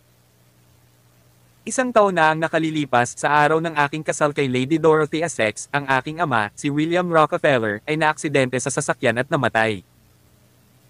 Nang magsimulang magsalita si Alex ay agad na tumahimik ang eksena. Ilang tao sa kumpanya ang nakarinig tungkol sa nangyari sa araw ng kasal ni Alex. Gayunpaman, kaunti lamang ang alam nila tungkol dito, ngunit walang detalye. Samantala, mas maraming tao ang nakarinig tungkol sa pagtataksil ni William Rockefeller sa bansa sa pamamagitan ng pagbebenta ng impormasyon sa siyentipikong pananaliksik nito sa Japan. Kaya naman, sa mata ng marami, si William ay isang malaking taksil. Sa sandaling ito, habang nagsasalita si Alex tungkol sa pangyayaring ito, lahat ay nakinig ng mabuti. Noon, si John Rockefeller ang humarap upang kilalanin ang aking ama bilang isang taksil sa bansa. Samantala, nakipagtulungan ka kay John at sinabing mayroon kang detalyadong ebidensya ng pakikipagtulungan ng aking ama sa kaaway at kung paano niya ipinagkanulo ang bansa. Ngayon, sa harap ng napakaraming tao, muli kitang tinatanong. Totoo ba ang detalyadong ebidensya na binanggit mo? Tanong ni Alex. Umisi si Jacob. Siyempre, totoo. Ang iyong ama ay isang taksil sa bansang ito. Agad na tumaas ang espiritual na panggigipit ni Alex. Bumagsak ito kay Jacob na parang bundok. Sa isang iglap, nahirapang huminga si Jacob. Parang isang bagay na tumitimbang ng 10,000 libra ang idiniin sa kanyang katawan. Samantala, isang matinding takot ang lumabas sa kaibuturan ng kanyang puso. Pag-isipan mong mabuti bago ka magsalita. Malamig na ungol ni Alex. Ako, gustong ipagpatuloy ni Jacob ang pagmumura sa ama ni Alex dahil sa pagiging taksil, ngunit hindi lumabas ang mga salita. Ang pakiramdam ng takot sa kanyang puso ay lumakas sa paglipas ng panahon at hindi nagtagal, halos hindi na siya makaluhod. May puwersa sa kanyang katawan na nag-udyok sa kanya na magsalita ng totoo. Ang ebidensya. Hindi totoo. Ito ay peke. Ang pahayag na ito ay natigilan kay Isabel Yoder. Lumiwanag ang mga mata ni Craig Selby at nagmamadali niyang napansin ito samantala ang mga tao mula sa Dorothy Alex Constructions na nakatayo sa 3 bilog sa paligid ni Alex at sa iba pa, lahat ay dilat ang kanilang mga mata. Napabuntong hininga sila sa takot na mawala ng isang salita. Sino ang nagpeke ng ebidensya? Tanong ni Alex. I can't tell you. Nagpupumiglas pa rin si Jacob sa loob. Magsalita ka. Galit na sigaw ni Alex. Ang mental power ni Alex ay parang tsunami wave na bumagsak sa willpower ni Jacob. Sa sumunod na sandali, nawala ng kontrol si Jacob sa kanyang pag-iisip at nagsimulang ibuhos ang beans. Sekretarya ito ng iyong ama, si Pepper Kimmich. Napik niya. Iyon ay dahil siya ay isang Japanese ninja na nagtago sa paligid ni William bilang isang especially iya. Nagulat ang sekretarya ni Lady Dorothy Essex na si Christie. Ano pa? Paano kayo nagsama ni John? Tanong ni Alex. Hindi napigilan ni Jacob ang pagsasalita. Si John ang mastermind behind the scene. Binigyan niya ako ng 30 million, isang villa at 2 babae. Nangangailangan ako ng pera noon. Paano ko malalabanan ang napakalaking tukso? At saka patay na si William at si Madam Brittany ay nakoma. Walang ebidensya laban sa akin. Wala akong dahilan para mag-alinlangan. Nasabi na ni Jacob ang lahat ng nasa isip niya. Kung ganoon, ipinagkanuluban ni William ang bansa sa pamamagitan ng pagbebenta ng intelektual na ari-arian nito sa mga Hapones ng palihim. Tanong ni Alex sa wakas. Hindi. Ang taong nagbenta ng intelektual na ari-arian ng bansa sa Japan ay si John. Sagot ni Jacob. Pumikit si Alex. Nakaramdam siya ng kaunting pagkadismaya sa loob. Noong una, naisip niya na baka iba ang sinabi sa kanya ni Jacob. Halimbawa, maaaring nabanggit ni Jacob ang mahiwagang puwersa na sumalungat sa ama ni Alex. Sa halip, binanggit niya lamang sina John Rockefeller at Pepper Kimmich. Hindi ito bago. Tawag. I-Pre. I-Click. I-Subscribe kwentong nobela. Kabanata 1088. Ang isa ay patay na at ang isa ay nakomatose. Gayunpaman, ang impormasyon ay hindi ganap na walang silbi. Hindi bababasa, binaligtad nito ang kaso laban kay William Rockefeller. Nilinis nito ang kanyang pangalan at inalis ang kanyang mga paratang ng pagtataksil sa bansa sa pamamagitan ng pakikipagtulungan sa kaaway nito. Muling binuksan ni Alex Rockefeller ang kanyang mga mata. Noon, wala nang emosyon sa kanila. Hindi man lang siya mapakali na tingnan ng duo mula sa pamilya Yoder. Alisin mo sila. Suriin ang mga bagay na sinabi niya at magbigay ng paunawa pagkatapos mong ma-verify ang mga katotohanan. Kinawayan ni Alex si Craig Selby at sinabing. Humango si Craig. Walang problema. Si Richard *. Si Jacob Yoder at ang kanyang anak na babae ay dinala. Ang mga opisyal mula sa 5 departamento ay ibinalik din sa brigada. Isang patas na paglilitis ang naghihintay sa kanila. Hindi sinasadya ni Alex na makialam dito. Siya at si Lady Dorothy Essex ay umalis sa opisina at dumating sa mataong Metropolis Square. Sinabi ni Lady Dorothy na matagal na siyang hindi nanonood ng pelikula at parang gusto niyang manood ng pelikula ngayon. Kaya naman pumunta dito ang dalawa. Sa katunayan, alam ni Alex na partikular itong dumating para samahan siya. Dapat kang maging masaya na nalinas na ang pangalan ng iyong ama at alisin mo sa sarili mo ang kahihiyan sa pagiging anak ng isang tax sale. Bakit parang ang lungkot mo pa rin? Ipakita mo sa akin ang iyong ngiti. Sabi ni Lady Dorothy. Napangiti si Alex. Ang pangit. Pulalas ni Lady Dorothy. Natawa si Alex sa sarili. Ngunit sa palagay ko ay wala siyang pakialam sa kanyang reputasyon. Alam mo, minsan iniisip ko kung gaano kami kahalaga sa kanya ng nanay ko. Kung ikukumpara sa ibang babae, parang walang alam ang nanay ko tungkol sa kanya. Ibang babae. Nagulat si Lady Dorothy. Anong ibig mong sabihin? Sinasabi mo bang may ibang babae ang tatay mo? Ayaw sabihin ni Alex ito noong una, ngunit masama ang pakiramdam niya kung hindi niya matapan ang beans ngayon. Kanina ko lang nalaman ang tungkol dito, sabi niya sabay tango. Nagpout si Lady Dorothy. Tulad ng ama, tulad ng anak. Pulalas niya. Pagkaraan ng ilang sandali, muling nakaramdam ng pagka-curious si Lady Dorothy. Sino ito? Hindi mo malalaman kung sasabihin ko sa iyo, sabi ni Alex. Gusto ko lang malaman. Na-curious mo ako, sabi ni Lady Dorothy. At napukaw mo ang aking sexual na pagnanasa. Sagot ni Alex. Magpalit tayo, sabi ni Lady Dorothy. Talaga. Huwag na tayong manood ng sine. Halika sa aking lugar. Nakuha ko muli ang Rockefeller Manor. Tumalikod ang dalawa at pumunta sa Rockefeller Manor. Sa ilalim ng sikat ng araw, gumawa sila ng palitan ayon sa mga tuntunin ng bawat isa. Si Richard *. Samantala, bandang alas 11:30 ng umaga, naglathala ang Brigade for Special Operations ng California ng notice sa kanilang opisyal na Instagram account sa puting font na may asul na background. Inihayag nito na si William Rockefeller, ang tagapagtatag ng Rockefeller Group, ay napatunayang inosente noong 1 taon. Tila, nais ni John Rockefeller na kunin ang Rockefeller Group na pinaghirapan ni William at Madam Brittany Rockefeller na itatag. Sa pakikipagtulungan sa isang Japanese na babae, si Pepper Kimmich, pati na rin ang panunuhol sa isang opisyal ng California, si Jacob Yoder, ng ilang 10 milyon, si John ay nagpeke ng ebidensya ng pagtataksil ni William sa bansa at sinisiraan siya. Sa sandaling lumabas ang balita, ang internet ay nagkakagulo. Sa partikular, isang tao mula sa brigada ang bumisita kay John na sa oras na iyon ay lumipat na sa Rockefeller Manor. Matapos malaman na si John ay pumasok sa isang estado ng pagkawala ng malay, ang tao ay nag-install pa rin ng isang elektronikong aparato sa kanya upang limitahan ang kanyang saklaw ng kadaliang kumilos.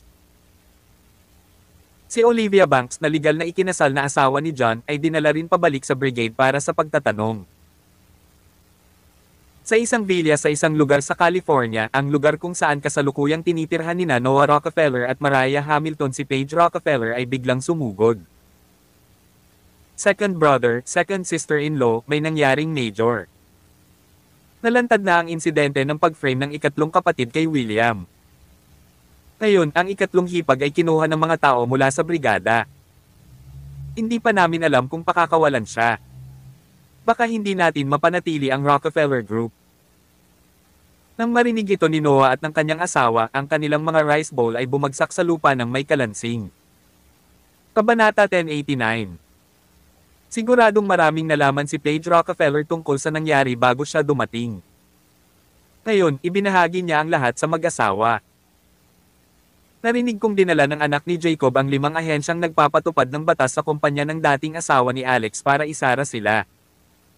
Sa huli, nandoon din si Alex. Direkta niyang inatake ang mga tao mula sa 5 ahensyang nagpapatupad ng batas at ibinitin pa niya ang anak ni Jacob sa labas ng balkonahe sa ika-8 palapag. Siya ay nakabitin sa hangin ng ganoon. Gayunpaman, nang dumating ang mga tao mula sa brigada, hindi nila siya nailigtas kaagad. Sa katunayan, nakinig sila sa anumang sinabi ni Alex. Ang pinuno ng pangkat ng brigada ay tinawag pa si Alex bilang pinuno. Sabihin, anong mga pagbabago sa tingin mo ang napagdaanan ni Alex? Paano siya naging pinuno ng brigada? Tanong ni Paige. Napabuntong hininga si Noah Rockefeller matapos marinig ang lahat ng ito.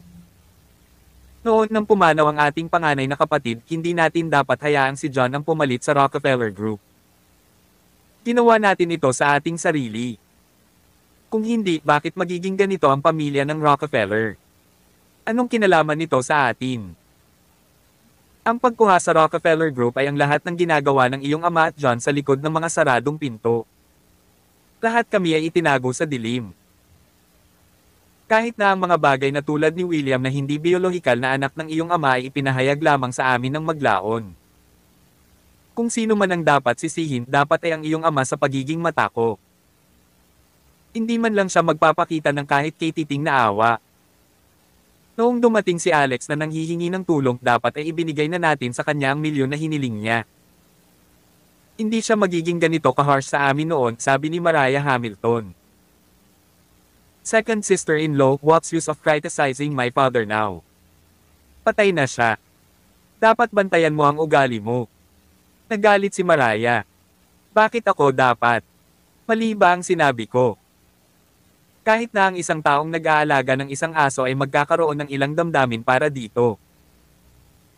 Kung naging mas maaway ng iyong ama, hindi kami kapuputan ni na Alex at Madam Brittany. Mahusay, ngayon wala kang nawala, ngunit ang aking nakatatandang anak na babae ay naghihirap doon habang ang aking nakababatang kapatid na babae ay naging may kapansanan. Kanino ako dapat humingi ng tulong?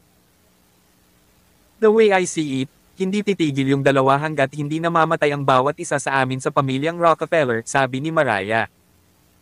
May biglang pumasok sa isip ni Paige. Naisip niya ang tungkol sa kanyang anak. Ngayon, ang bawat bata sa Rockefeller ay kailangang magtiis ng isang bagay na kakilakilabot. Ayaw ni Paige na maapektuhan din ang kanyang anak. Kung ganoon, dapat ba nating ibalik ang Rockefeller Group kay Madam Brittany Rockefeller? Tanong ni Paige. Pagkatapos ng lahat, sapat na ang kinita nila sa buong taon at hindi kayang gastusin ang lahat ng pera sa buhay na ito. Walang kwenta. Hindi ito gusto ni Madam Brittany. Hindi mo ba alam kung anong klaseng tao siya? Siya ay isang babae sa kanyang mga salita at hindi siya kailanman nakipagkompromiso. Maaaring hindi mo ito alam, ngunit ang lahat ng aming mga dealer sa ilalim ng Rockefeller Group ay pupunta sa amin upang kanselahin ang kanilang mga kontrata. Kahit na hindi nila, mabilis na bumababa ang aming mga benta. Hindi magtatagal bago tayo malugi, sabi ni Noah. Ano? Paano ito mangyayari? Tanong ni Paige. Hindi mo ba nakita ang balita? Ang produkto ng pagtanggal ng acne ng Lush Cosmetics ay partikular na ginawa bilang pinahusay na bersyon ng Bounty Acne Cream. Ang kanilang layunin ay puntahan ang ating mahinang lugar. Sa loob ng maikling panahon, kinuha ng Lush Cosmetics ang high-end na merkado. Ang isa pa sa aming pangunahing produkto, ang Youth Cream, ay hindi rin maihahambing sa kanilang beauty cream. Higit pa rito, ang Lush Cosmetics ay nakakuha kamakailan ng mga channel ng pamamahagi sa mababang merkado. Sa katunayan, nagtakda sila ng kondisyon para sa mga partidong gustong ipamahagi ang kanilang mga produkto upang hindi sila payagang mamahaji ng iba pang katulad na produkto. Pinutol nila ang lahat ng pinagkakakitaan natin. Sabi ni Noah. Sabay na natigilan ang dalawang babae. Palaging pinangangasiwaan ni Mariah ang mga panloob na gawain ng pamilya.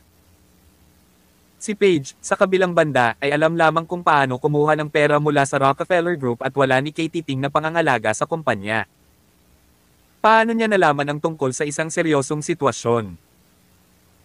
Si William at Madam Brittany ang orihinal na nagtatag ng Rockefeller Group kaya alam niya ang lahat tungkol sa mga panloob na gawain nito.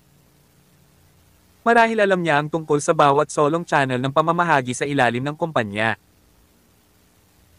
Kasama ng hindi kapani-paniwalang epektibong mga produkto ng Lush Cosmetics, iiwan tayo ng mga distribution channel na iyon at babalik sa kanya kapag tumango siya, dagdag ni Noah. Kung ganoon, ang ibig sabihin ba nito ay talagang malugi ang Rockefeller Group? Tanong ni Paige. Hindi malugi ang Rockefeller Group. Saktong may pumasok na isang lalaki at isang babae mula sa labas.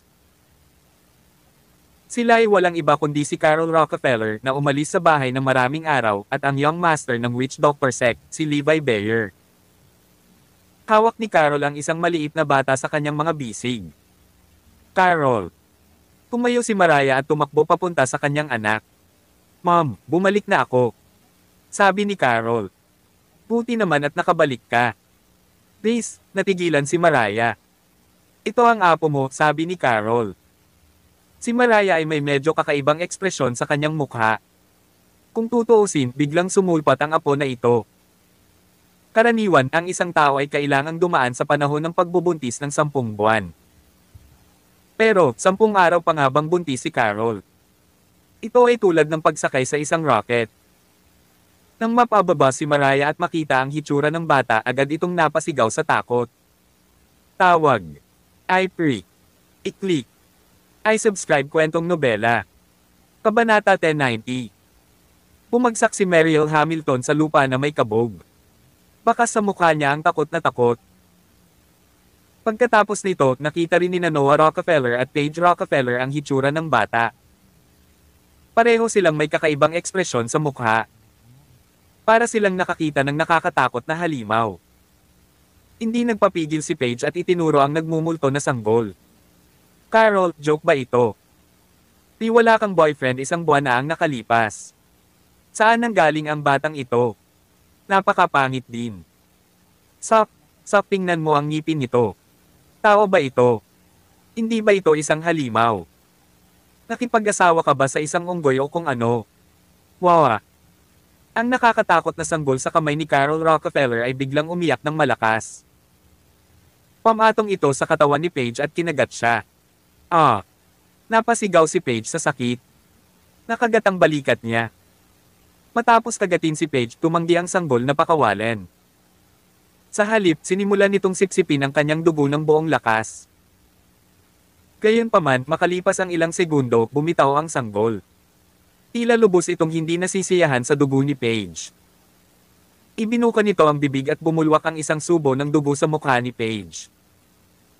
Pagkatapos noon, lumukso ito pabalik sa mga bisig ni Carol. May pahid ng dugo sa buong mukha, tumayo si Paige sa kanyang kinatatayuan sa matinding takot. Hindi siya makapagsalita. Malamig na sumulyap si Carol kay Paige. Tita, mag-iingat ka sa mga sasabihin mo sa susunod. Maiintindihan ka niya. Kapag nangyari ulit ito, baka kagatin niya ang dila mo. Napatingin si Paige sa mabangis na nagmumulto na sanggol. Nagsimulang tumubo ang goosebump sa buong katawan niya. Ako, may gagawin ako sa bahay. Aalis muna ako. Pulalas ni Paige bago umalis na parang sinusubukang tumakas. Si Noah at ang kanyang asawa ay tila natakot din. Sa wakas, tumingin si Noah kay Levi Bayer na nakatayo sa tabi ni Carol. Carol, this is, kinalma niya ang sarili at nagsimulang magsalita. Nako, nakalimutan kong magpakilala. Ang kanyang pangalan ay Levi Bayer. Lalaki ko siya. Isa pa siya ang young master ng witch doctor sect at mayroon siyang mahusay na medikal na kasanayan. Dapat niyang pagalingin ang mga binti ng kapatid ko, sabi ni Carol. Talaga. Ang galing. Sagot ni Noah. Sa wakas ay nagsimulang magsalita si Levi. Ang pagpapagaling sa kanyang binti ay isang maliit na bagay. Kahit na may mamatay, kaya kung buhayin ng taong iyon. Ito ay isang bagay na kayang gawin ng isang tao mula sa witch doctor sect. Nasa ikalawang palapag ng villa si Natalie Rockefeller. Agad na umakyat ang grupo ng mga tao. Matapos suriin ang tatlong binti ni Natalie, bahagyang napangiwi si Levi. Levi. Ano sa tingin mo ang mga binti ng aking anak? Kinakabahang tanong ni Noah. Ang kanyang mga binti ay napinsala ng isang malakas na lason. Ang lason na ito ay lubhang hindi nagpapatawad.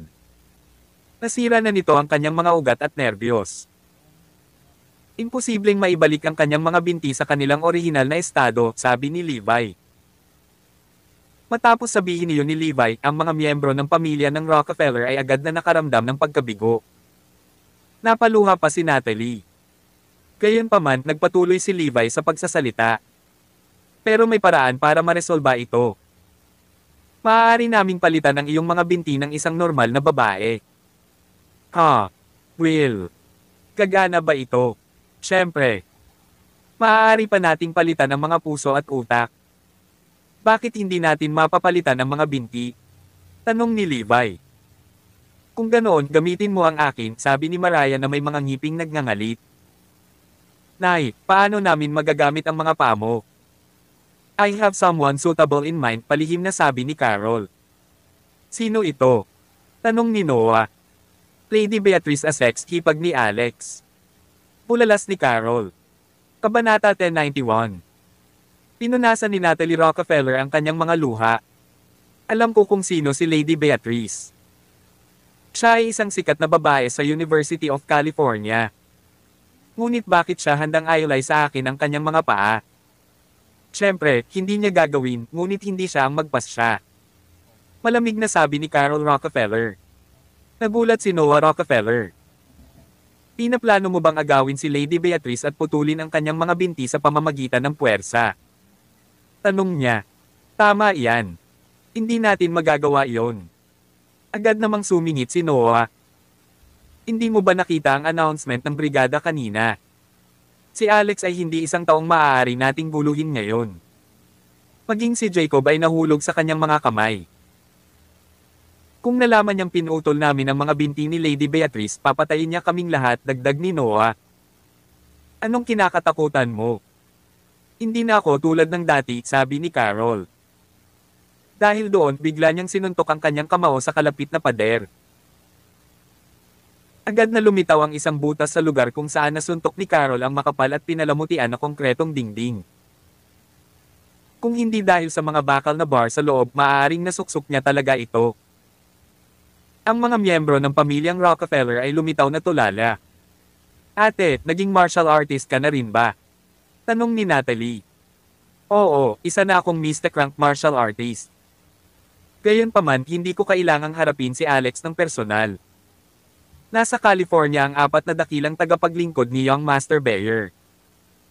Lahat sila ay pinakamataas na nilalang sa Intermediate Grandmaster rank. Bukas siguradong kikidnapan nila si Lady Beatrice at dadalhin dito para mapalitan ang mga paa mo, Natalie. Dahil malapit siya sa edad mo at sikat din siya sa kanyang universidad, sigurado akong matutuwa ka sa kanyang mga binti, di ba? Tanong ni Carol. Bagamat hindi pangit si Natalie, hindi maihahambing ang kanyang hitsura kay Lady Beatrice Essex. Minsan, bumisita si Natalie sa Universidad ng California. Personal niyang nakita ang mahabang binti ni Lady Beatrice.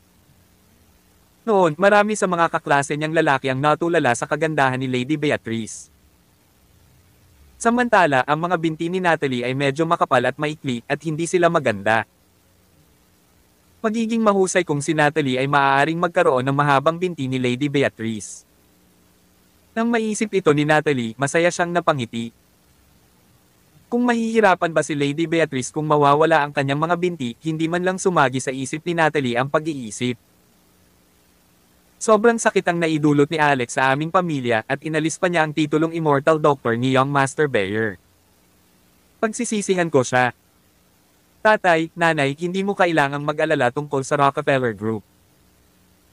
Bumalik ako sa oras na ito partikular na upang harapin sina Alex at Madam Brittany.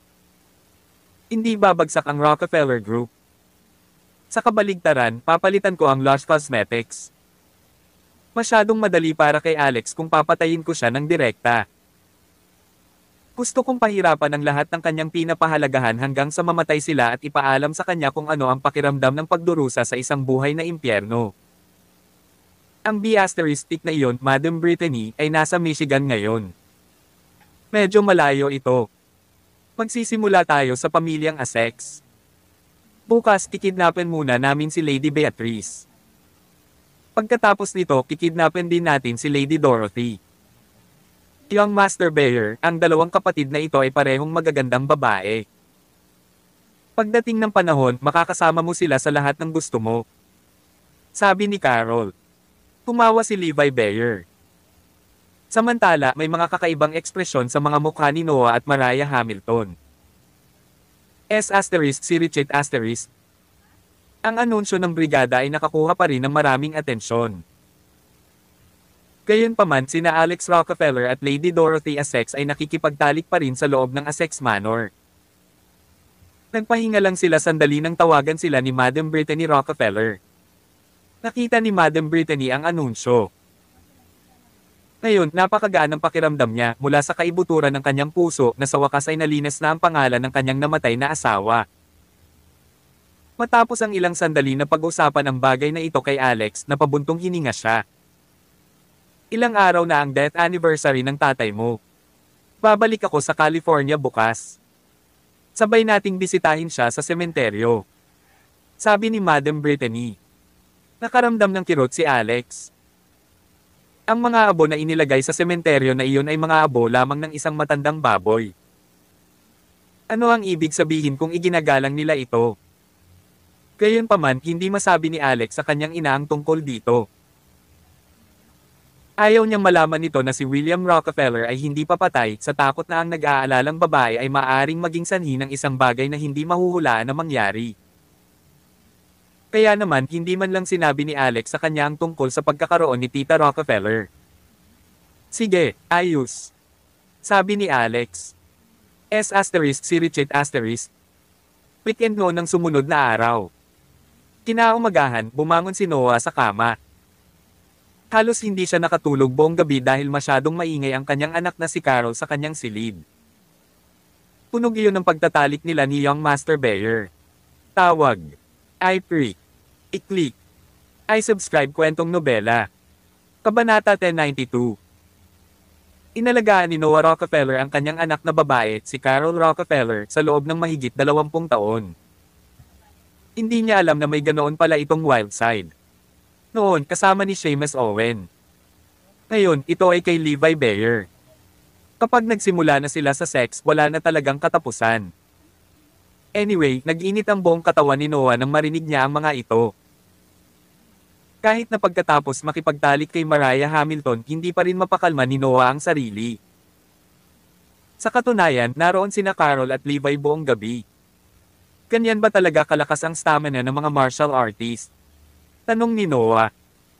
Umiling siya para mawala ang iniisip bago bumaba sa unang palapag ng vilya. Sa kalagitnaan ng hagdan, tumingin siya sa ibaba.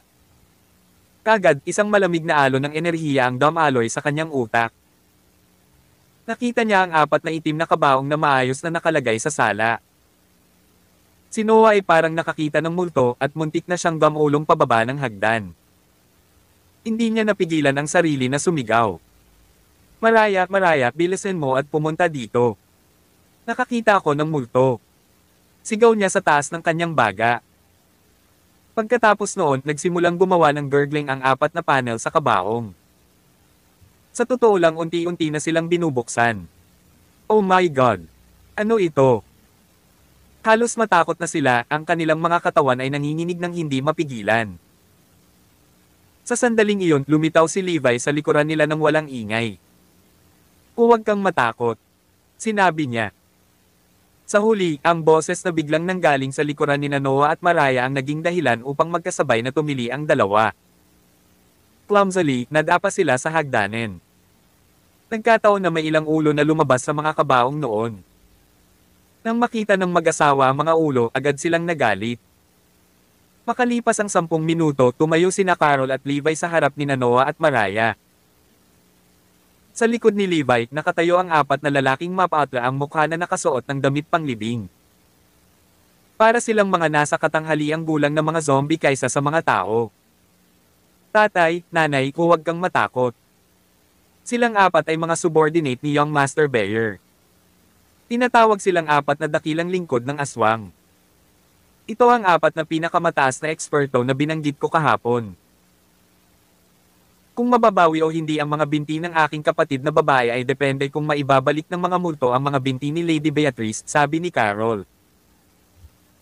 Pagkatapos noon, naglabas si Levi ng litrato na may nakalagay na address at ibinigay sa dalawa sa mga ghost servant. Ang larawan ay nagpakita kung ano ang hitsura ni Lady Beatrice. Ang bagay na ito ay napakadaling makuha. Ang forum ng Universidad ng California ay nagpakita ng mga larawan ng lahat ng mga sikat na babae. Tungkol naman sa address, ito ang kasalukuyang tinitirhan ng pamilyang Essex. Hindi nagtagal, umalis ang dalawa sa mga ghost servant mula sa villa upang hulihin si Lady Beatrice Essex. Samantala, maaga ring nagising sina Lady Beatrice at Madam Claire Essex. Naghahanda na silang magtungo sa Mount Phoenix's Erev Temple para magsunog ng insenso at magdasal. Walang ideya si Lady Beatrice na isang malaking krisis ang sasapit sa kanya. Kabanata 1093. Nay, bakit hindi nag-iisa si Dorothy? Tanong ni Lady Beatrice Essex. Gusto pa rin ni Lady Beatrice na manatili sa kama.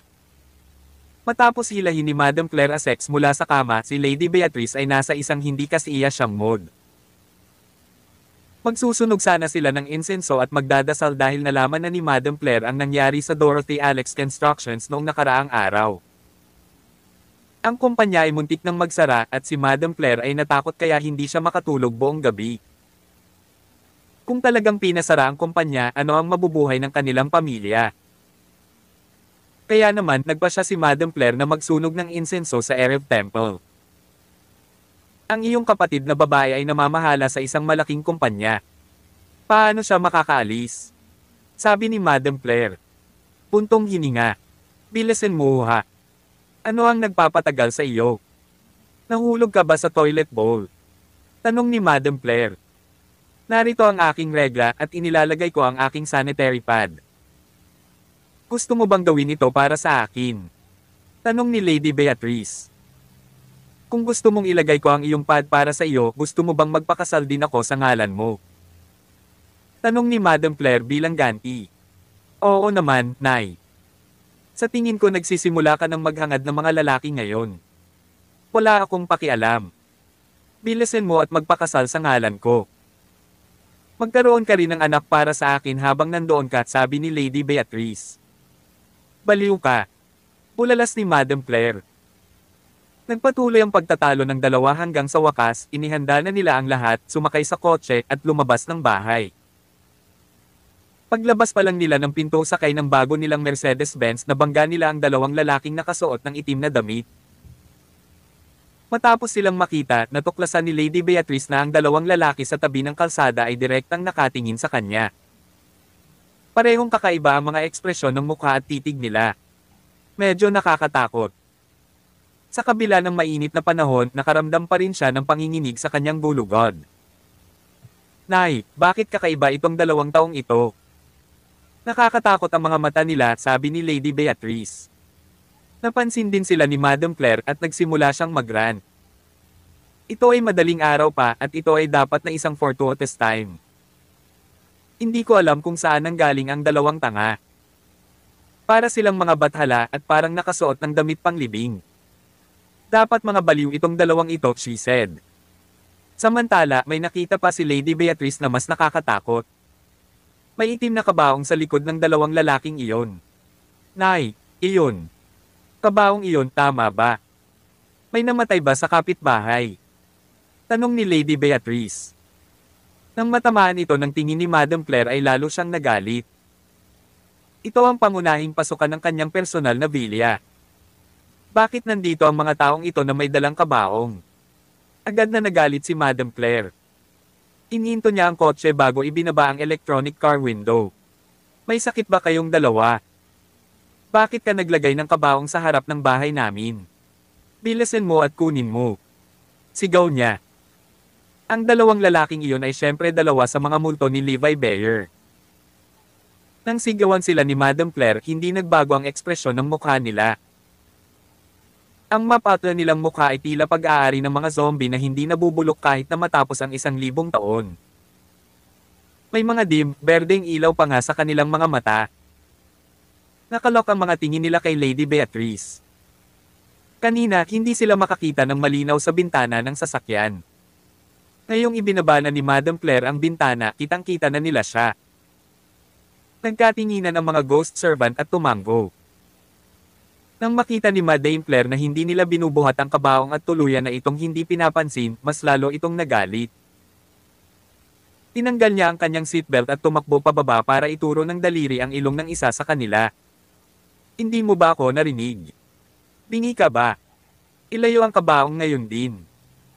Kung hindi, kukunin ko ang isang tao na baliin ang iyong mga binti. Kumunat ang noo ni Lady Beatrice. Pakiramdam niya ay napuno ng kakilakilabot ang katawan ng 2 lalaking ito. Hindi sila mukhang mabuting tao. Natatakot si Lady Beatrice na magkaproblema sila sa pananakit sa 2 lalaking ito. Mama, bumalik ka na sa kotse. Tumigil ka sa pagsasalita. Hahayaan na lang natin ang mga tauhan ng ari-arian na makipag-ayos sa kanila, she said. Nang matapos magsalita si Lady Beatrice, isa sa mga ghost servant ang bumulaga at sinuntok si Madam Claire sa tiyan. Bish! Si Madam Claire ay isang mahinang babae. Paano niya makakayanan ang pag-atake ng isang ghost servant?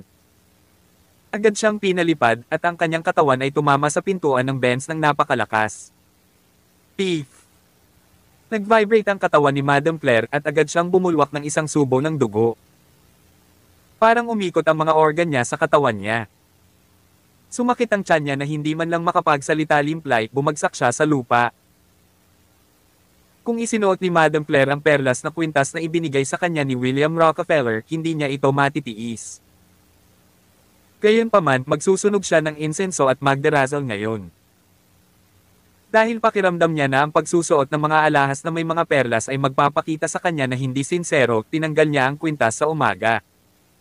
Ang resulta. Till then.